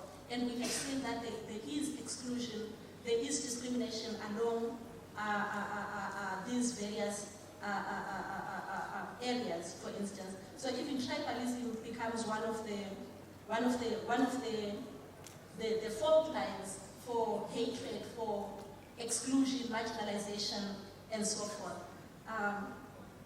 On specifically some of the causes of xenophobic violence, I can only speak to the South African experience. Within the South African experience, this cannot be attributed to one or two factors. It really is a number of factors at play. There is the issue of high levels of inequality in South Africa. And as I highlighted before, when refugees, asylum seekers, undocumented migrants come to South Africa, in most instances, they are coming with very little. They cannot live in gated communities or in low-density communities. They go into informal settlements where already the issues, socioeconomic issues of service delivery, access to water, access to sanitation, access to electricity, access to basic services, health services, is already strained because of the number of people. And also, when you speak of big cities like Johannesburg, you're speaking of cities that receive people from some other provinces within South Africa, the rural areas in South Africa, because of better jobs or better opportunities. So you are talking of a city that has so many people within it, but also living in conditions that are already facing a lot of scarcity when it comes to service delivery issues. So when you put in non-nationals within this mix, so what then happens is that the service delivery system is then burdened, further burdened, and in most instances, people would have raised their issues using peaceful ways, but in most instances, the government does not respond to the issues that people are raising around service delivery. And when this happens, non-nationals within a community become an easy target where people want them to leave because they don't belong. So this is where the othering starts within that community, to say, you have come to take my job, the job that is meant for me, because as a South African, I'm the first priority. You have come to take a house that was meant for me. You are putting a strain on resources. If you are not here, I would have access to this resource. But now I must share all of these with you. So that othering begins because the environment is already very strained. Access issues are already problematic. So the high levels of inequality are one of the issues that exacerbate xenophobia. Bonolo spoke about the rhetoric from our leaders, especially during election time. And we have seen this in South Africa, where when it comes to addressing the high levels of crime, you hear political leaders blaming it all on non-nationals who come into the country, they are not documented, they can evade the system. We don't know who they are, we don't know where they come from, they are committing crime in our city. Or one of the leaders, one of the deputy ministers recently gave a statement saying that Johannesburg is 80% non-nationals currently, and he was saying this is problematic. Such statements incite people, such statements inflame people, and when people carry out xenophobic attacks, they're actually inflamed by these statements. So it fuels people's anger, frustration, when also this frustration has been building up because of lack of services that people can clearly see on the other side of the road.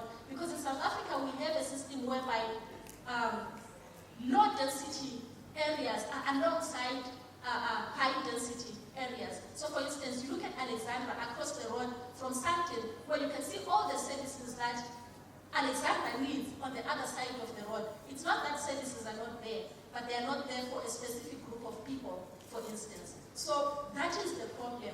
So people have been frustrated, and this frustration is then taken out on an easy target, in most instances, non-nationals within a community or within a setting. So those are some of the problematic areas, or some of the causes that I just want to highlight. Thank you. Thank you, Anna. I think Nolo is going to wrap up. Just quickly, I want to highlight that it is quite important that when we think about xenophobia again, we don't use the popular economistic analysis. I think for South Africa in particular, we are part of, as South Africa has been part of a structural exclusion of othering that existed in Africa over centuries. And we see it particularly in South Africa, it even existed post-colonization, it existed post-apartheid. So I argue that South Africa as a nation, we have a culture of hate.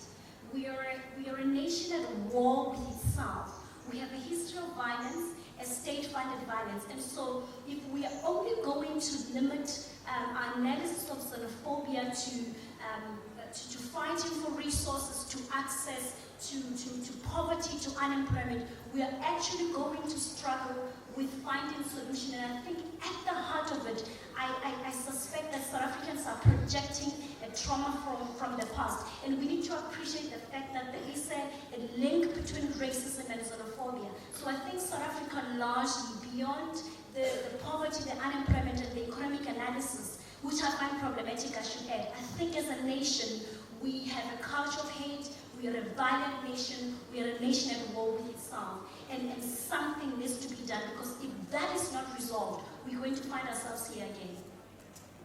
Thank you very much. Ladies, we have to close. I'm sorry we have taken so much time. I thought we have more time, and the issues remain so pertinent. It affects all of us. I think you've learned a lot. You are part as well of going through the convention, and I appreciate a recommendation that we need to have a resolution and the soft law guidelines for enforcement of this, and also to continue, popularizing and mobilizing our communities and doing our part in changing the status of affairs from the ground. That's all I could say now. We'll be seeing you in the site events, actually interest group. Thank you very much for your attention. Un dernier souffle pour suivre le dernier panel de la journée, s'il vous plaît, qui porte sur assurer la sécurité de la population par la participation et le leadership des femmes dans un cadre de paix, de sécurité et de droits humains. Donc nous appelons le dernier panel.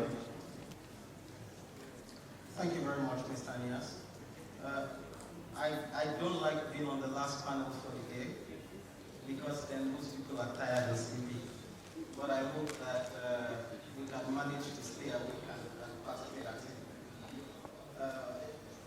This panel is going to be discussing the issues of ensuring human security through women's participation and leadership in a framework of peace, security, and human rights, and focusing on what mechanisms exist on the continent to ensure and maintain the security of threatened people, including refugees, returnees, and internally displaced people, focusing particularly on the situation and role of women.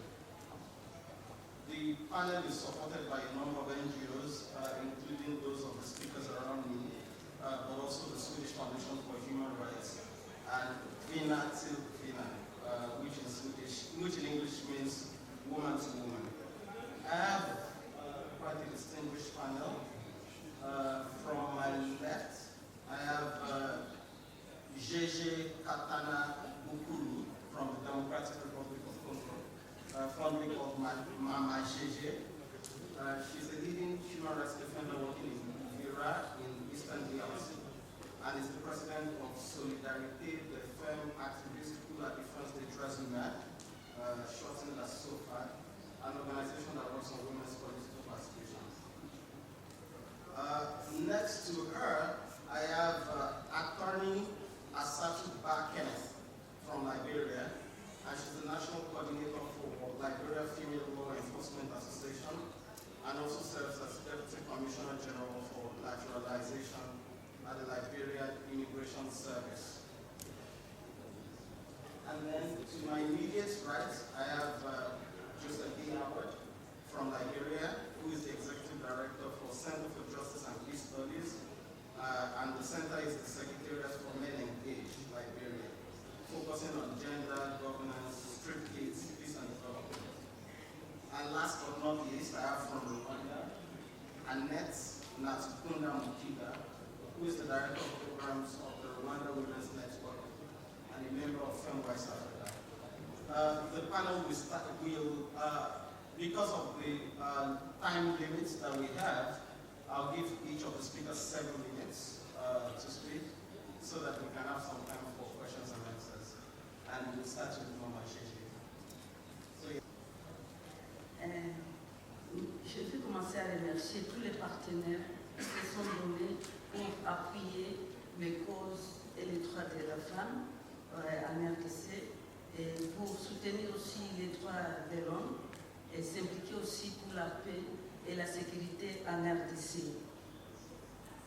Je présente un peu sur la situation, compte tenu de la situation actuelle en RDC concernant la persistance des conflits, la persistance de l'insécurité et la persistance de non-stabilisation dans les régions où nous venons, ça a eu un impact sur le respect des droits des femmes, des filles, des réfugiés et déplacés. Notre focus va porter sur les femmes et jeunes filles réfugiées et les femmes et jeunes filles déplacées. Comme on n'a pas assez de temps, je vais juste directement concernant les problèmes que connaissent les femmes et filles réfugiées ou déplacées en RDC, en particulier à l'est de la République démocratique du Congo. Et il y a toujours le problème concernant les violences sexuelles et basées sur le genre. Et il y a les conditions de vie difficiles dans le camp des réfugiés, faible présence des femmes et de jeunes filles dans les instances de prise de décision, des négociations de paix, des missions de maintien de paix, ainsi que tout autre mécanisme ayant une incidence sur la paix et la sécurité. Il y a aussi la question de l'impunité des crimes de violence faits aux femmes en contexte de conflits et post-conflits.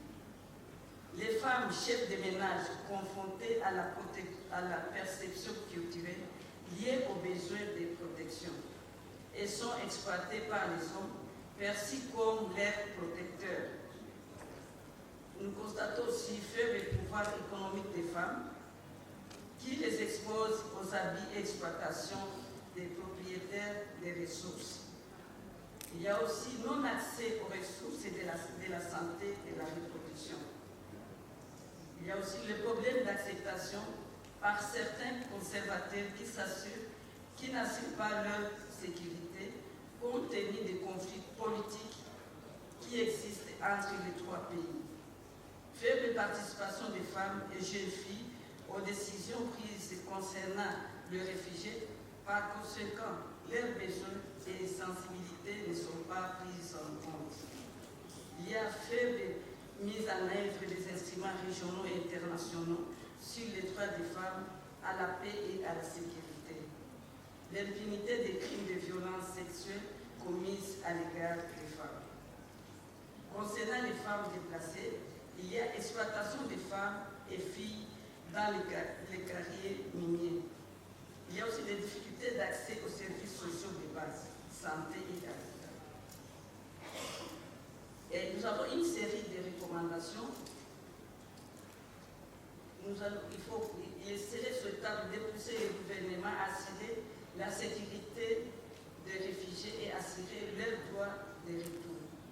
Pousser le gouvernement et pour la question de punir pousser les pays à mettre en œuvre le protocole de Maputo. Nous avons aussi notre recommandation, rééducation sur le respect de l'égalité de genre et la capacité des femmes et des jeunes filles. Assurer les conditions de vie protectrices, sécurisant les femmes et les filles dans les camps et les familles d'accueil.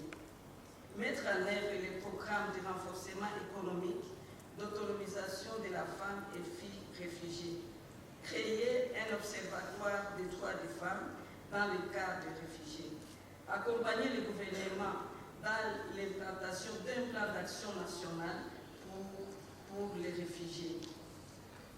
Sensibiliser les réfugiés sur leurs droits et les lois du pays. Engager les médias, les organisations féminines dans l'éducation, sensibilisation et plaidoyer sur la question des réfugiés. Assurer la sécurité dans les zones affectées par le conflit et la calamité naturelle.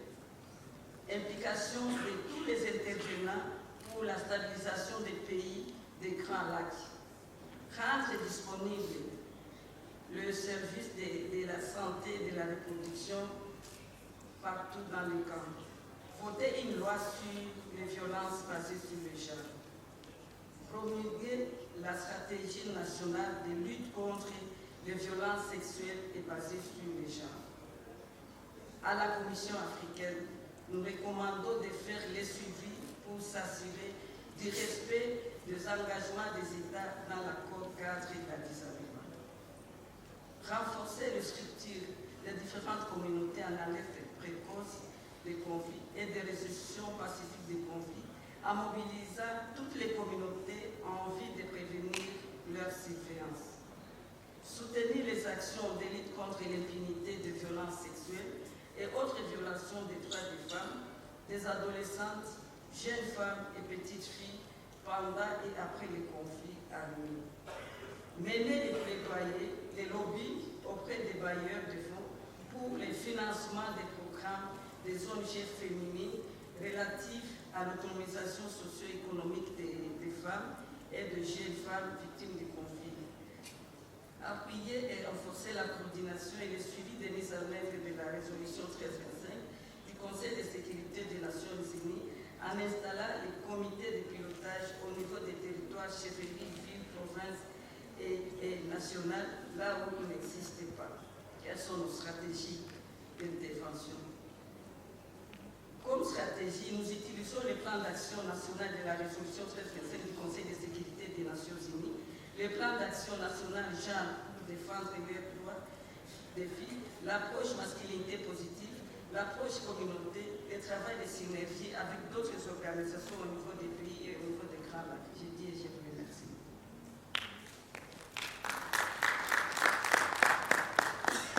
Thank you so much, Mama. Now we take our Attorney Assas back.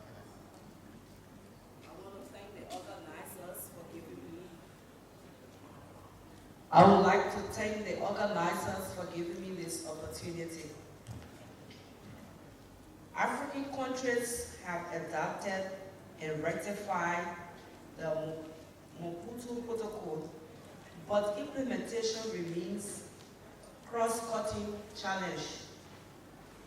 It is important to note that this presentation is a joint effort from participants of Liberia supported and funded to attend this event by Queen Auntie Queen.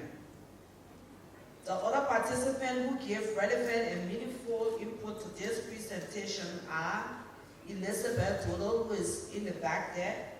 She is the program officer of Queen Auntie Queen Liberia, and also Orita Johnson Pega, who is the executive director for Women's Watch Liberia. Now we come to the problems that women and girls are faced with during post and pre-conflict. As refugees, internally displaced people during pre- and post-conflict situations, you find women and girls that are victims of war. They are very vulnerable during armed conflict. Women and girls are also discriminated. They are raped, and sexually abused. They are physically, sexually, and emotionally abused, thus leaving them traumatized. Their rights are generally denied, especially when it comes to special needs. Women and girls, especially as migrant returnees, they are sexually abused. For example, when they are giving money to pay their way from distance that they come from, unknown destination, and for also feeding, etc. They are imprisoned, forced, and have forced imprisonment and are used as sex slaves. They are also intimidated, physically and verbally abused. Upon their return, they are stigmatized and remain displaced, traumatized, and without access to livelihood. They are voiceless and underrepresented in important decision-making process. Therefore, the implementation of women's participation in peace building, it is very important for women to be involved in peace building process, and the reasons are as follows. Women are mothers, they are wives, they are partners, they are natural caregivers, and they are caretakers. Women form more than half of the world's population. Women form more than half of the world's population of youth. With regards to the above democratic or demographic facts, women cannot be discriminated against. It should be discouraged. Women suffer the most during conflict situations, thus they naturally are confused and go under tension that as peace builders. Now I will use this time to showcase concrete examples of women in peace building with regards to Liberia. Liberia has suffered from 14 years of civil crisis where there was a complete breakdown in the rule of law. 85% of women and girls were raped, abused, and killed. Some became refugees in neighboring countries, while some were internally displaced. The role of women in Liberia, for example, both Muslims and Christian women came together under the Liberian Women Mass Action for Peace, bringing together over 5,000 women from across the country to advocate for the rights of women and to pressurize the warlords to put the guns down. The women of Liberia called for ceasefire and dialogue. The women of Liberia also did picketing at strategic ministries and street corners. The women held meetings with warlords both local and internationally. They also issued press releases and developed position statements. The women also went on sex strikes. The women did fasting and praying and other strategies. Nobel Peace Laureate Lima Bowie was leading the Christian women while I myself was leading the Muslim women. Lima Bowie led the delegation to Accra and I led the delegation to Freetown, Sierra Leone.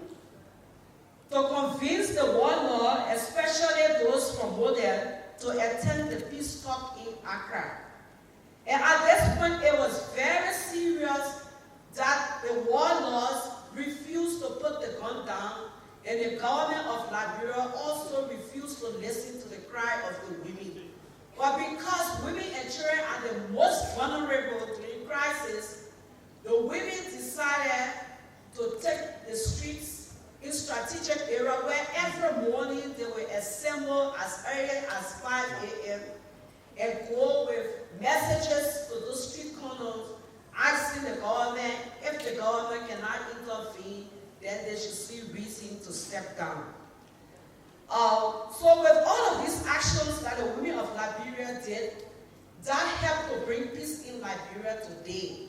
And those women are still there, they are still at those strategic points There are still Muslims and Christian women involved. Now, because of the role the women play, you cannot see Christian women singing Islamic songs, and Islamic women are also versed in singing Christian songs. And this has really united the women of Liberia. And whenever these women come out to advocate, whenever they see them at that point, the government of Liberia knows that something is about to happen, especially when it comes to early warning. So on that note, we'd like to recommend the following. We recommend that they should expedite the implementation of activities, initiate plans of the resolution 1325. Another recommendation is that African governments should advocate for more resources for the promotion, protection, and application of the rights of women and children according to the African Charter of Peoples and Human Rights. Another one is African governments should increasingly safeguard and ensure participation of CEOs in key decision-making and implementation process of women's rights, especially internally displaced persons, returnees, and migrants. More women in the security section should be encouraged at the level of decision-making. The establishment of safe places or safe homes for more women and girls that are abused. To influence the appropriate legislative reforms that are favorable to the sustainability of rights of women according to the Maputo Protocol and the African Charter of Human Rights and People Rights. Example, the customary laws that enforce child marriages and compromise rape cases, holding perpetrators accountable for their deeds, reformation of justice system. We also recommend the empowering of women through the creation of increased awareness on the rights of women, internally displaced persons, and returning. The implementation of more specialized training programs for women in every sector on the rights of gender-based approaches for development. And also to enhance community engagement towards the promotion and the protection of women and girls, and to monitor the implementation of the Maputo Protocol and Resolution 1325 in all regions. I thank you very much for your attention.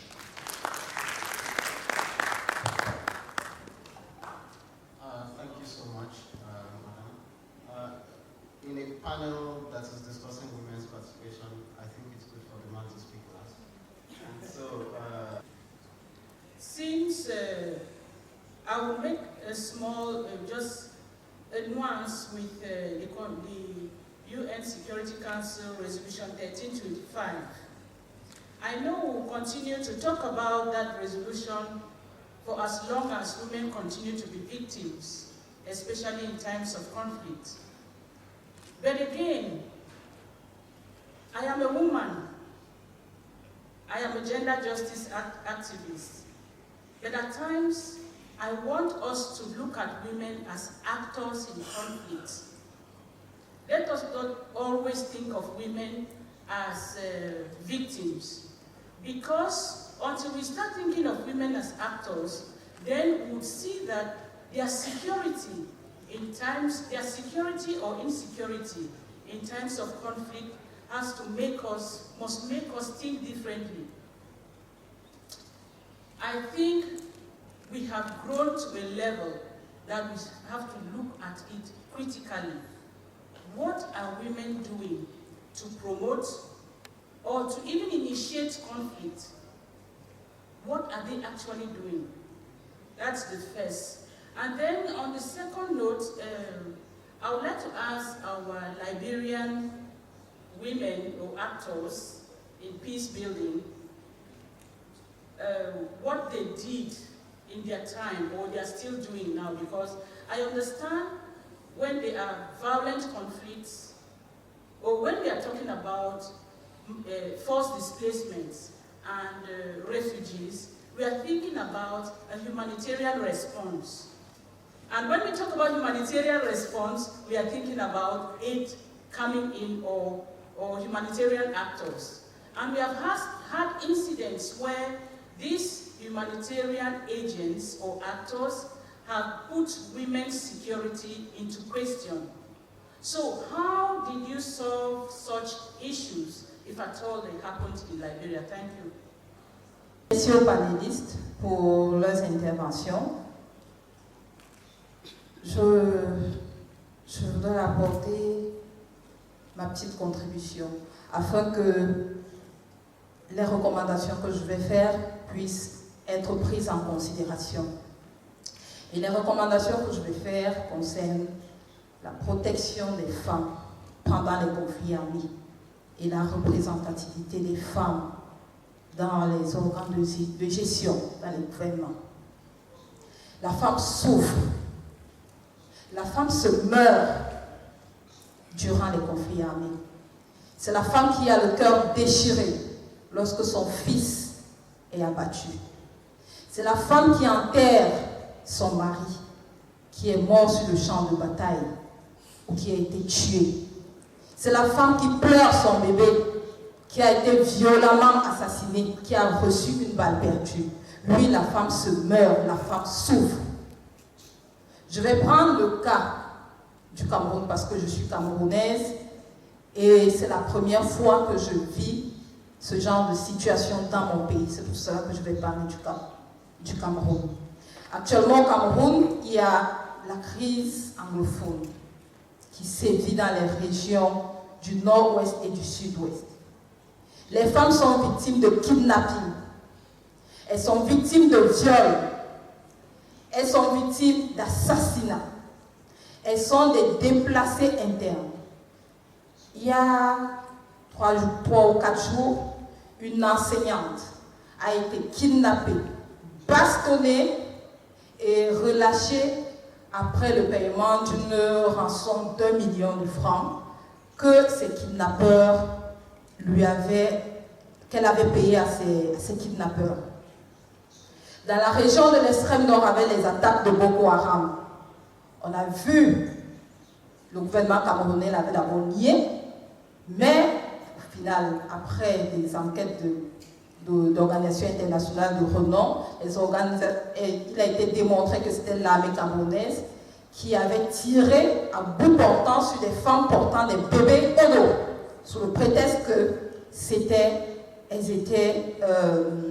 faisaient partie de Boko Haram. C'est pour vous dire que la femme doit être protégée durant les conflits armés. La Commission africaine des droits de l'homme doit faire tout son possible pour mettre la pression, une pression ferme sur les gouvernements, afin que les femmes souffrent moins pendant les conflits armés. Parlant de la représentativité des femmes, dernièrement au Cameroun, il y a eu le dialogue national. Sur 8 commissions composées de 15 à 18 membres, nous n'avions que 8 femmes. Aucune des femmes n'était présidente de commission. Aucune.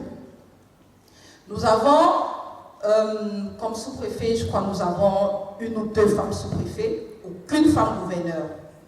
Mon gouvernement se réjouit de cette avancée médiocre dans la représentativité du genre, mais nous disons que ce n'est pas une avancée. Et l'Union africaine, la Commission africaine des droits de l'homme doit prendre cela en considération parce que rien ne peut se faire sans la femme. La femme, elle est d'abord la mère de l'humanité. Et je pense que lorsqu'on veut avancer, il faut qu'on avance avec les femmes. Ça, c'était ma petite contribution.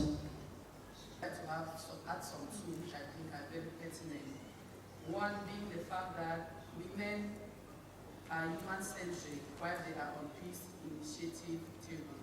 They care about human beings, they care about the well-being of human beings, the provision of social amenities to all, men inclusive. They are not politically and gain-oriented like men. Another reason is that women's issues must be reflected in the agenda setting to the subsequent decision to incorporate their interests and perspectives on how conflict disproportionately affects women and girls. And again, it will be untenable for men to speak out the experiences of women, which not only impact their primary roles as mothers, wives, and caregivers, but also affect society at large. And we have this one recommendation from the Cameroon Women's Peace Movement to add to, which we really urge that it should be added to our declaration at the end of tomorrow, that we should urge our governments to guarantee, to non-negotiably guarantee women's meaningful, effective, and full participation in all aspects of peace and security, both formal and informal processes, as a safeguard of their fundamental, inalienable, and non-derogatory human rights. Not just as a nice to have exercise, but it should be obligatory. Thank you so much. You're welcome. My name is Matthew Khalid, and I'm from Liberia. And I want to say thanks to Anthony Asatu Bakane. But I'd like to make a few contributions and one questions. In 2017, the United States Department produced a report on Liberia, and it said that pre-trial detainees was a human rights issues, and I just want to make that contribution across the table so that the Anthony can take note and Commissioner as well can also take note. That pre-trial detainees are on the increase in our prison cells and our correctional facility. Though I'm a law student, but you know better because you are Anthony at law, and there are criminal procedure law that speak to the 10 limits of pre-trial detainees. And also, you also speak the LRS that you work for, the Liberia Immigration Service, is also part of the joint security. So I think that such conversation can also be at the high level. More to that, you also spoke about the Maputo Protocol, but I just like to inform you that since 2015, Liberia have not reported against the Maputo Protocol. We have not sent a state party report to the African Commission. So my organization has been working with the Ministry of Gender, and since we have not yet, as a country, submitted a state party report, what we have been able to do was to do a scorecard. So we developed a scorecard against the government performances on Article 4 and Article 13 of the Maputo Protocol. So since you are across the high table, you also position in high places in government.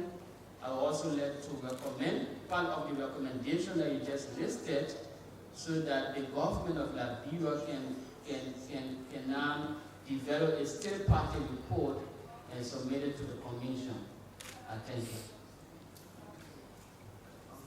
De la République démocratique du Congo, du réseau des défenseurs des droits de l'homme et abolitionnistes de la peine de mort. J'apporte ma petite contribution en ce qui concerne la situation de la femme en République démocratique du Congo, particulièrement de la femme vivante au Kasaï oriental, parce que c'est là que j'ai vécu la scène.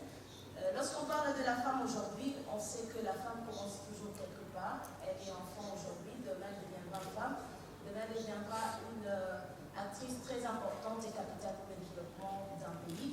Mais c'est que nous constatons que dans le Kasaï, et particulièrement dans les mines de diamants, la femme, la jeune fille, elle est vraiment exploitée sexuellement. C'est elle qui est envoyée dans le champ. C'est elle qui effectue de très longues distances pour aller chercher de l'eau, approvisionner sa famille. C'est elle aussi qui est exploitée dans les milieux estudiantins, dans le milieu scolaire. Là, c'est une façon générale en République démocratique du Congo.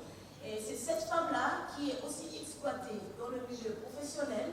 Et c'est cette femme-là qui est aussi exploitée dans le milieu politique.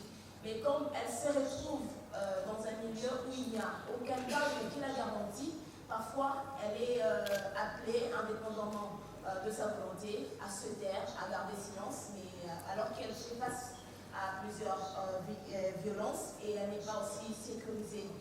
Voilà, je profite de ce forum pour appeler la Commission africaine de droits de l'homme si elle pouvait aussi mettre la pression sur l'État congolais, parce qu'il y a quand même des lois qui garantissent quand même le droit de la femme, mais cette femme ne se sent pas aussi sécurisée parce que ces lois ne sont pas appliquées. Mais de l'autre côté aussi, on a besoin d'une loi qui garantit le droit de la femme en milieu estudiantin, en milieu scolaire, en milieu professionnel, mais aussi en milieu politique. Voilà la petite contribution de chacun. Which is a member of the Science Foundation Network, the West Africa office. OHCHR supported the peace process in Sierra Leone, Liberia, Guinea, and Liberia update. And I know one of our key partners in that process was the Minority Women Peace Network, MOROCCO, which played an instrumental role in the peace process in the whole region, in the whole Minority region. I guess my question to Madame Ka is whether this network still exists. If it does, how are they engaging with national government, but also National Human Rights Commission and human rights bodies at the regional level? And I say this to also emphasize the need for civil society organizations to work in networks in many of the issues we're struggling with. We've been discussing since morning issues of security, xenophobia, displacement of people, issues that are cross-cutting. And I think issues of terrorism in the Sahel, we see how the situation in Mali has people attacking Burkina Faso, in Niger, in Nigeria, and other countries in the region. I think we can probably emphasize the need for civil society organization also in some of the issues we work with to work as networks. Thank you. Merci beaucoup. C'est Julienne Baseke de l'Association de femmes du Congo. Je voudrais tout d'abord remercier les panélistes pour leurs exposés très pertinents qui montrent combien les femmes et les filles sont les premières victimes de guerres et de conflits. Nous déplorons ainsi la faible présence de femmes dans tout ce qui est mécanisme cadre des négociations, mais également sur les sphères de prise de décision politique.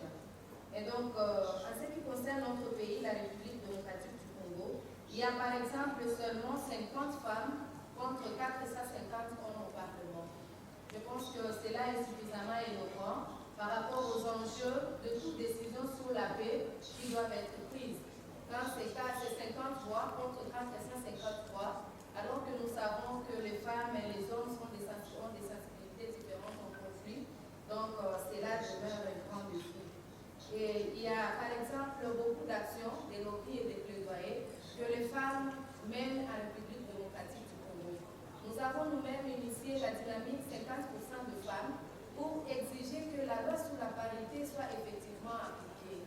Mais je dois dire qu'il y a absence manifeste de volonté politique pour l'application des droits des femmes. Et donc, il y a actuellement les femmes congolaises qui se mobilisent pour une action en justice pour demander l'annulation de toutes les décisions politiques qui discriminent les femmes, qui relèvent les femmes au second plan. Par exemple, il y a dernièrement les décisions du gouverneur de province de Sud-Kivu où tous les postes d'appoint, les torchonneuses, les balayeuses, là on retrouve les filles, les femmes et les filles. Mais tout poste stratégique de décision, même dans le cabinet, il n'y a aucun cabinet, aucune directrice de cabinet femme. Et là, ça demeure vraiment de violence structurelle. Et nous recommandons encore une fois à la Commission de faire le suivi et de mener une pression forte pour que le droit des femmes soit appliqué et que les femmes accèdent effectivement aux décisions politiques. Merci.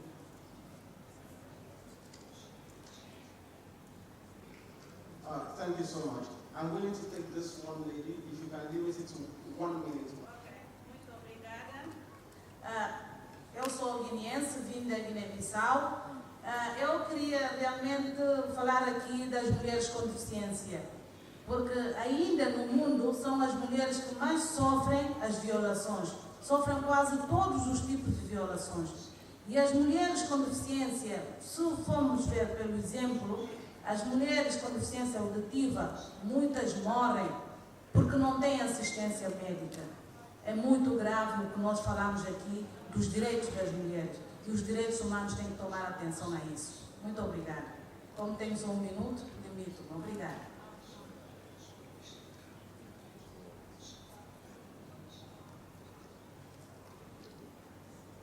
Thank you so much. I apologize to all of those I couldn't take. We're running out of time.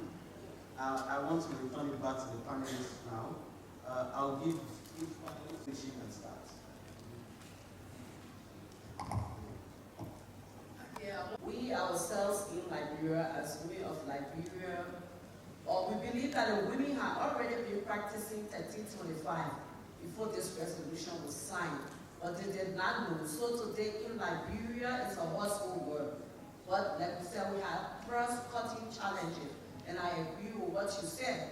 So with regards to our role in the peace-building process in Liberia, we started our major advocacy in 2003, because at that time there was a complete breakdown in the rule of law, there was no government, there was nothing working.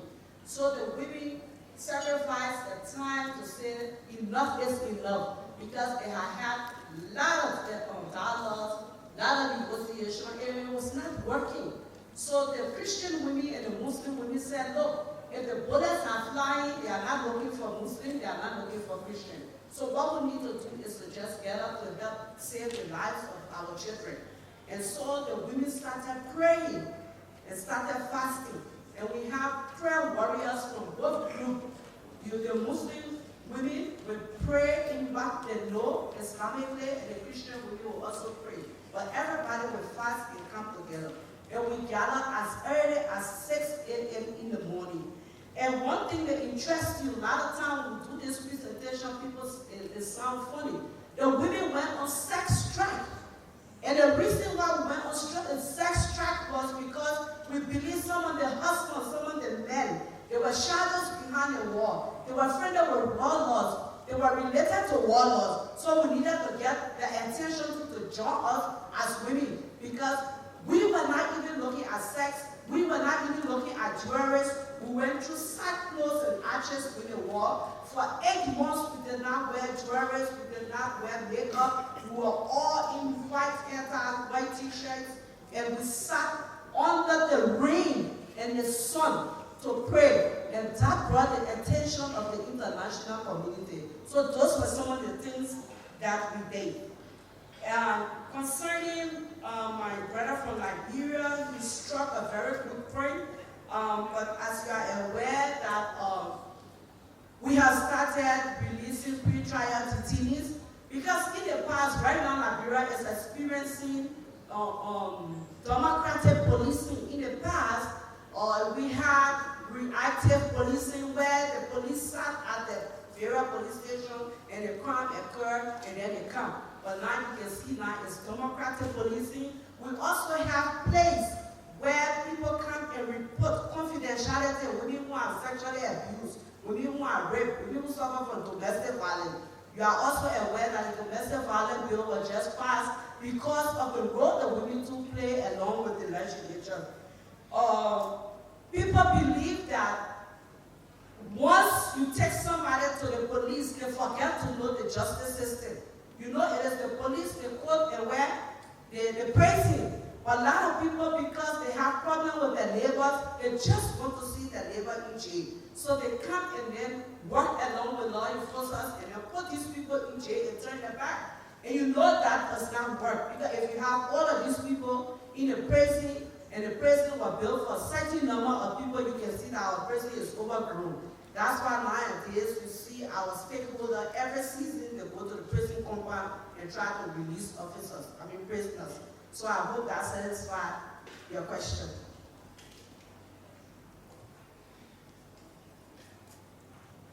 Merci beaucoup pour les observations et les conseils. C'était très riche.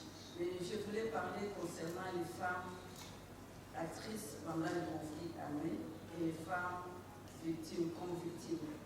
Et c'est tout à fait, c'est ce que nous avons découvert aussi, nous avons constaté aussi en RDC, parce que pendant le conflit armé, et il y a les conflits armés, les conflits inter- et intracommunautaires. La femme souvent se positionne au sein de sa communauté, ou bien elle prend une position, soit dans les groupes armés, il y a son fils, il y a les cousins, alors parfois il facilite.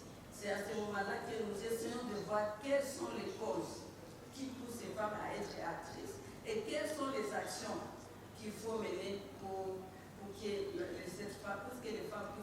femmes puissent lutter ensemble. C'est une observation pertinente et il y a des actions que tous nous devons faire pour que les femmes s'impliquent positivement pour qu'il y ait la paix, pour qu'il y ait la stabilité. True also that most of us have friendly policies in relation to gender equality and women empowerment. So we need to ensure that these are implemented on the ground, and how do we hold our governments accountable. We have learned different tools that we can use, including the scorecard, and these are things that we can continue to share. But also as gender equality activists and women empowerment actors, we need to recognize that women and girls are victims and suffering both during conflict and peace times, especially in relation to abuse of their rights and gender-based violence being done against them. And we are not fighting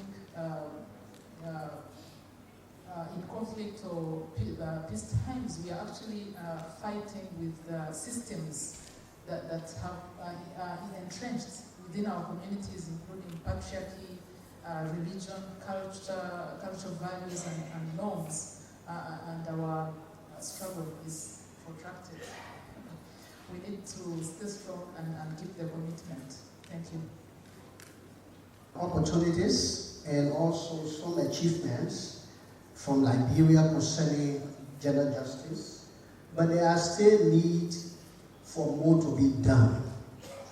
This is why we are saying that, look, let's see how we can engage, move further, especially like engaging at the regional level, the international level, as to what we can do to sustain the process that we've initiated in our country. It is there, but if it is not nurtured, it might just slip away like all other engagements that have gone on in the country.